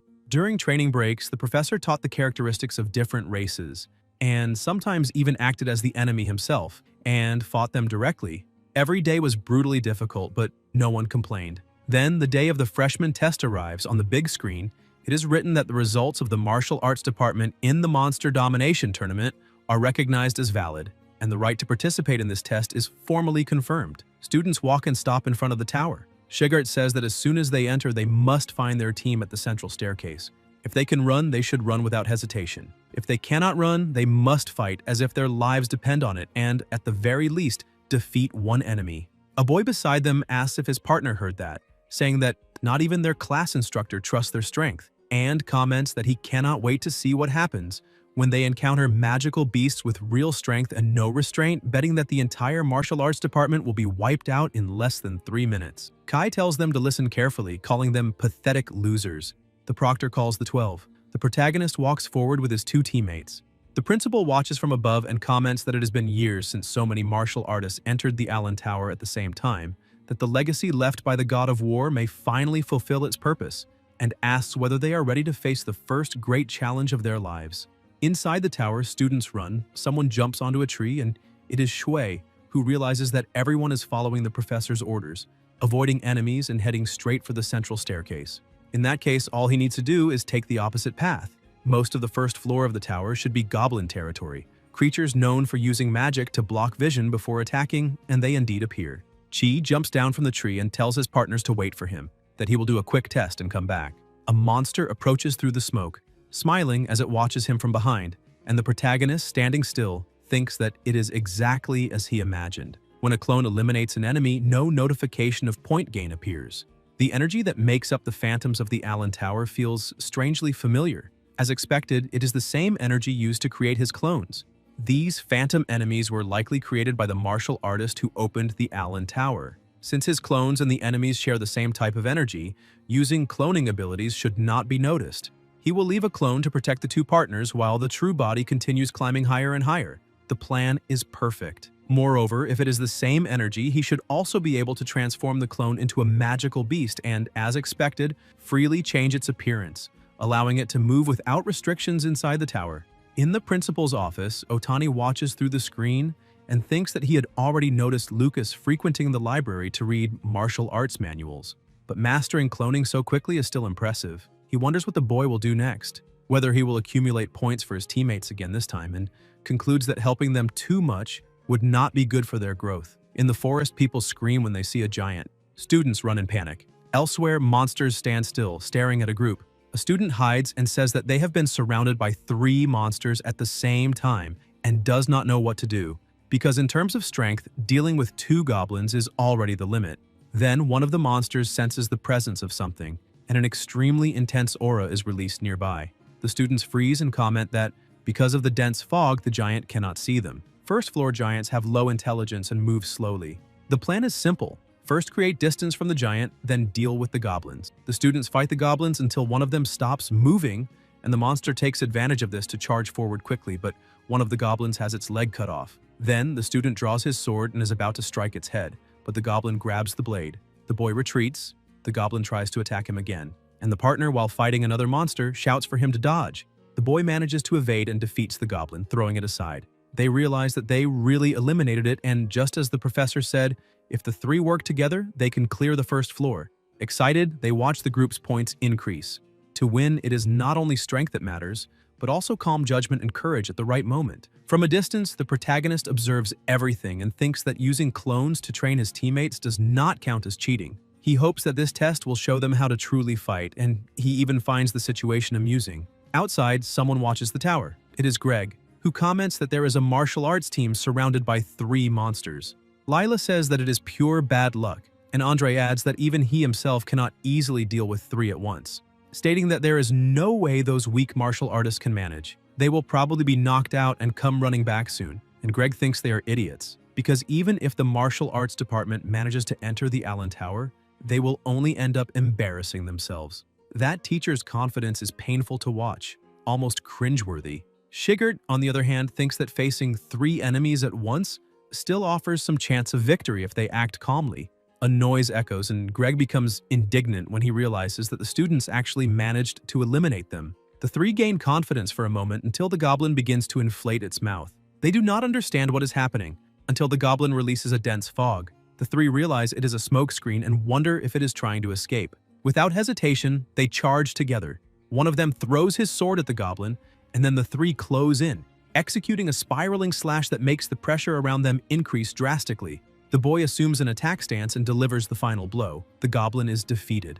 Outside, Greg asks in disbelief whether they defeated 2 advanced goblins so quickly, questioning if it was really a martial arts team and claiming that it is impossible. Shigert merely smiles and says it was a good job, commenting that there is already a team from his class that defeated 2 enemies and that if they fight the way he taught them, the enemies of the Allen Tower are not that frightening. The seated students get excited and say they knew they could do it, stating that they will also give their best. A student from another class comments that they were just lucky this time, and a partner retorts by asking whether he was not saying just moments ago that they only had bad luck. Shigert feels that a strange energy disappears near those 3 at that moment, but chooses not to comment that Lucas probably did something again. Inside the tower, the protagonist sneezes and jumps down from the tree, wondering if his sister is talking about him again. He remains standing until someone calls him, and it is Sharp, along with his partner, saying that it is good that he is fine because he took so long that they became worried. Chi thinks that he was teleported very far away and asks about the others. Collins replies that one team is still missing, but aside from that, everyone has already reached the meeting point and the 3 returned safely. The protagonist thinks that this is good. Everyone is exhausted, but no one suffered serious injuries, and Slight's team and the others should arrive soon. Collins asks what happened. Shui replies that it is nothing and says that as soon as everyone is gathered, they will proceed to the 2nd floor. Outside, students from another class comment that the martial arts department has not lost a single team yet, thinking that they simply fled too quickly, but they bet that now they must be panicking. Andre asks what the current situation of the martial arts department is, and Greg replies that it seems everyone has already reached the 2nd floor. Andre questions whether those weaklings really escaped all the enemies on the 1st floor. Greg thinks that even first-year magic students usually have dropouts there. If the martial arts department continues to improve like this, it will start taking resources from magic classes, becoming a real threat. Inside the tower, monsters appear and the protagonist is hidden behind a tree, realizing that there are many enemies nearby. From the 2nd floor onward, teams are teleported randomly according to the group's performance, and the stronger the team, the harder the challenge becomes. He needs his clone to start finding the other teammates quickly.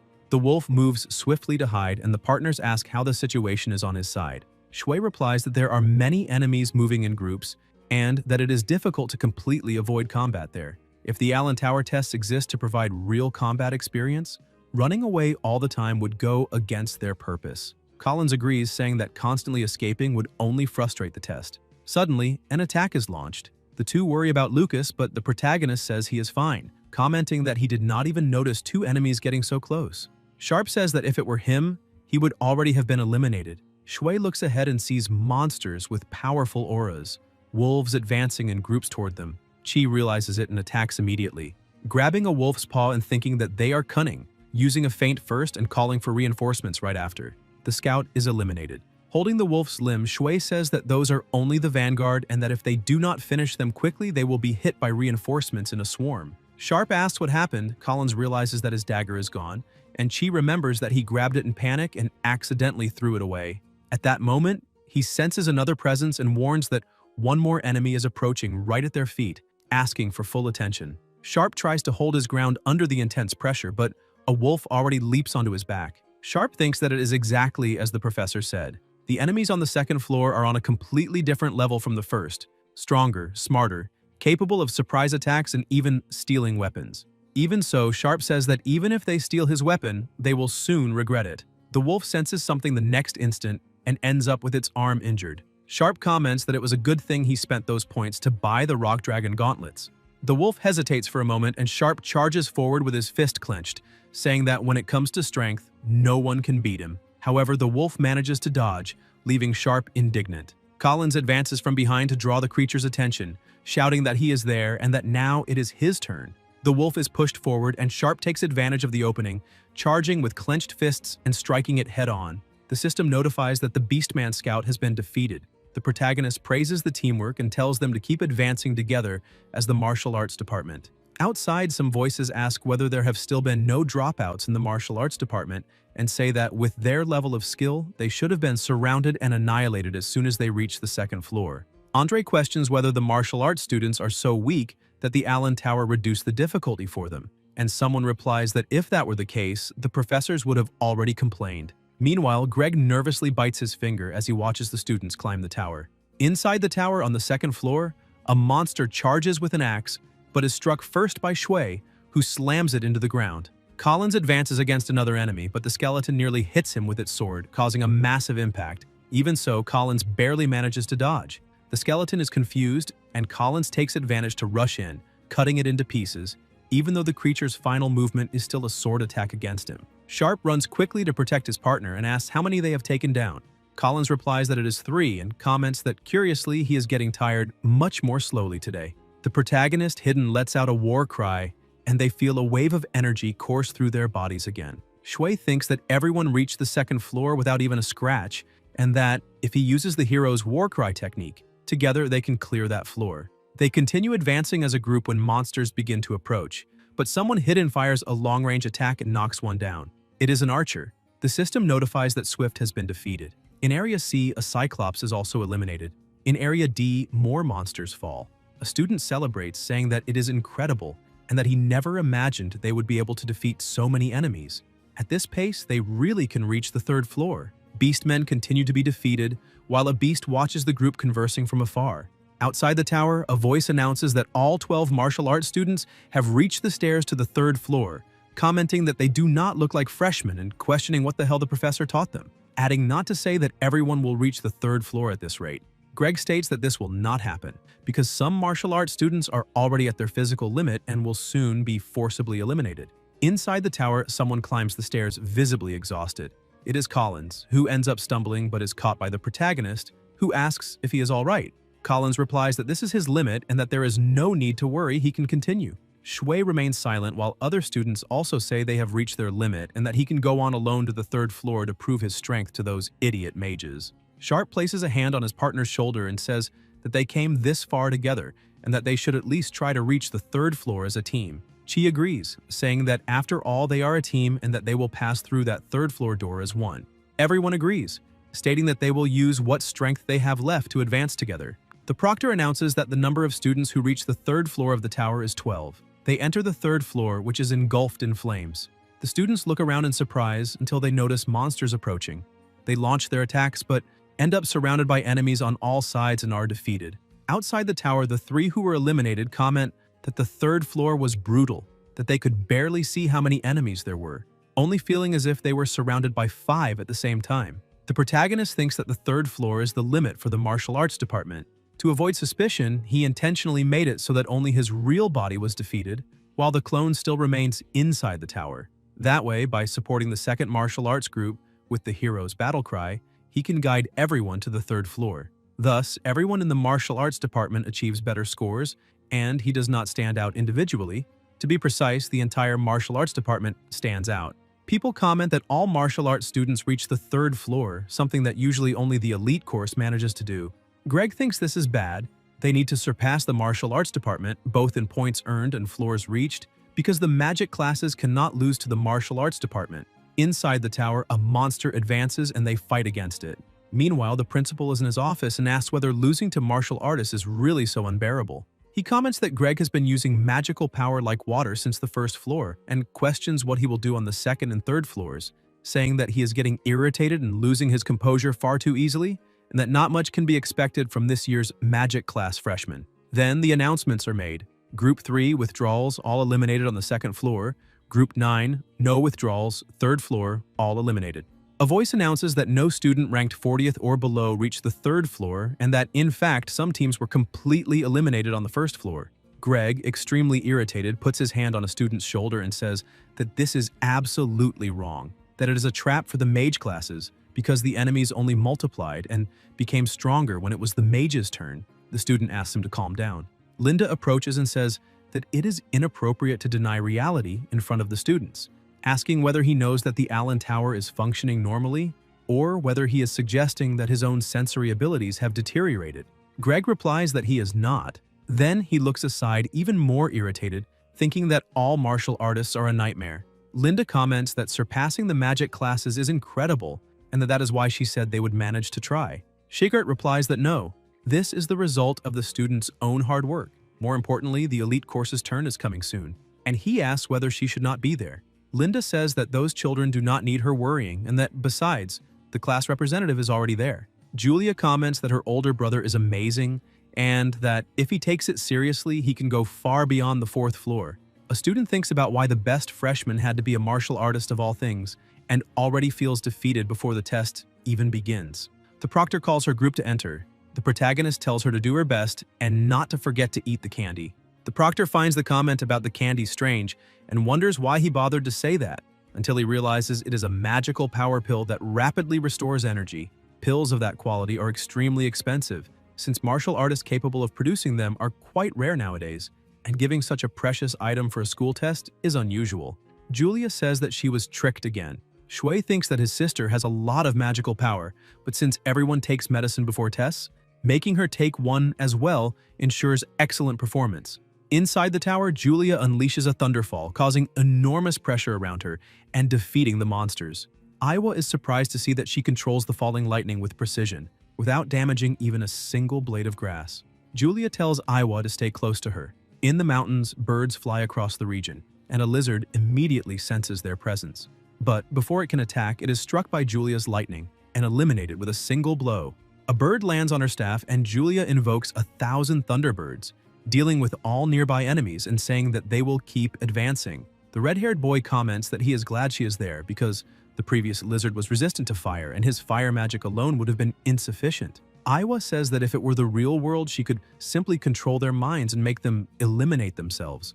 Julia replies that on a real battlefield, Aiwa would definitely be even more incredible. Aiwa thinks that the phantoms in the Allen Tower have no consciousness, so her mental magic is useless there. Everything she can do is outside, against real enemies, which makes her feel like a useless burden. Julia thinks that even so, she does not complain and still acknowledges Aiwa's abilities.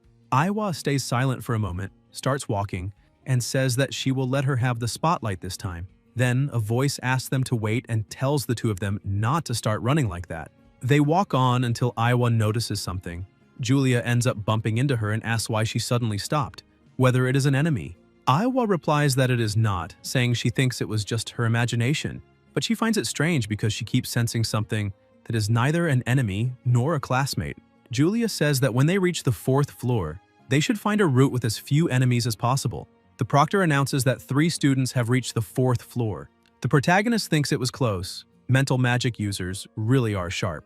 The teacher comments that 3 freshmen have reached the 4th floor, which is incredible and proves that she teaches well. Linda replies that no, it is thanks to the students themselves who work very hard. The teacher says that this kind of achievement has not happened in the elite course for 30 years. Shui thinks that of course his sister is outstanding. The effect of the magic pill only increases magical power, but how far she and the others can go depends on real skill, and all he should do inside the safe Allen Tower is silently observe his sister's growth. Julia smiles. Aiwa tells her to be careful because there are 4 enemies behind them to the right. An archer beast approaches.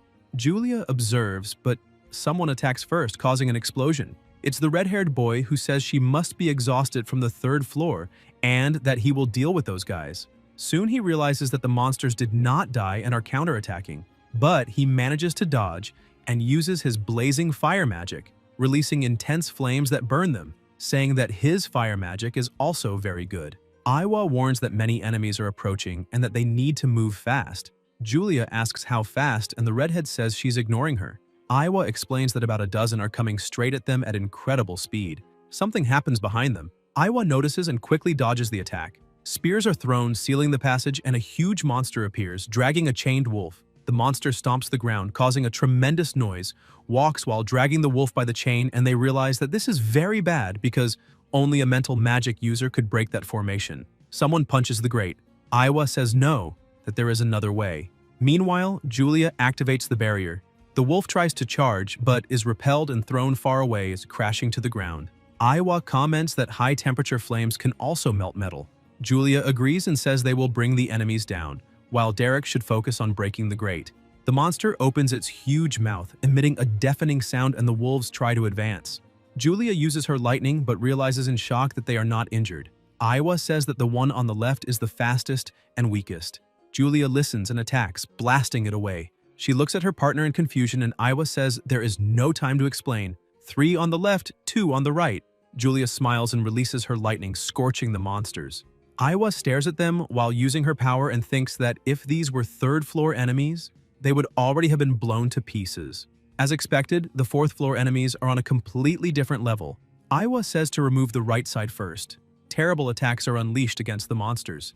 Julia feels her magical power running out and apologizes, saying that she can probably only seal the giant's movements now.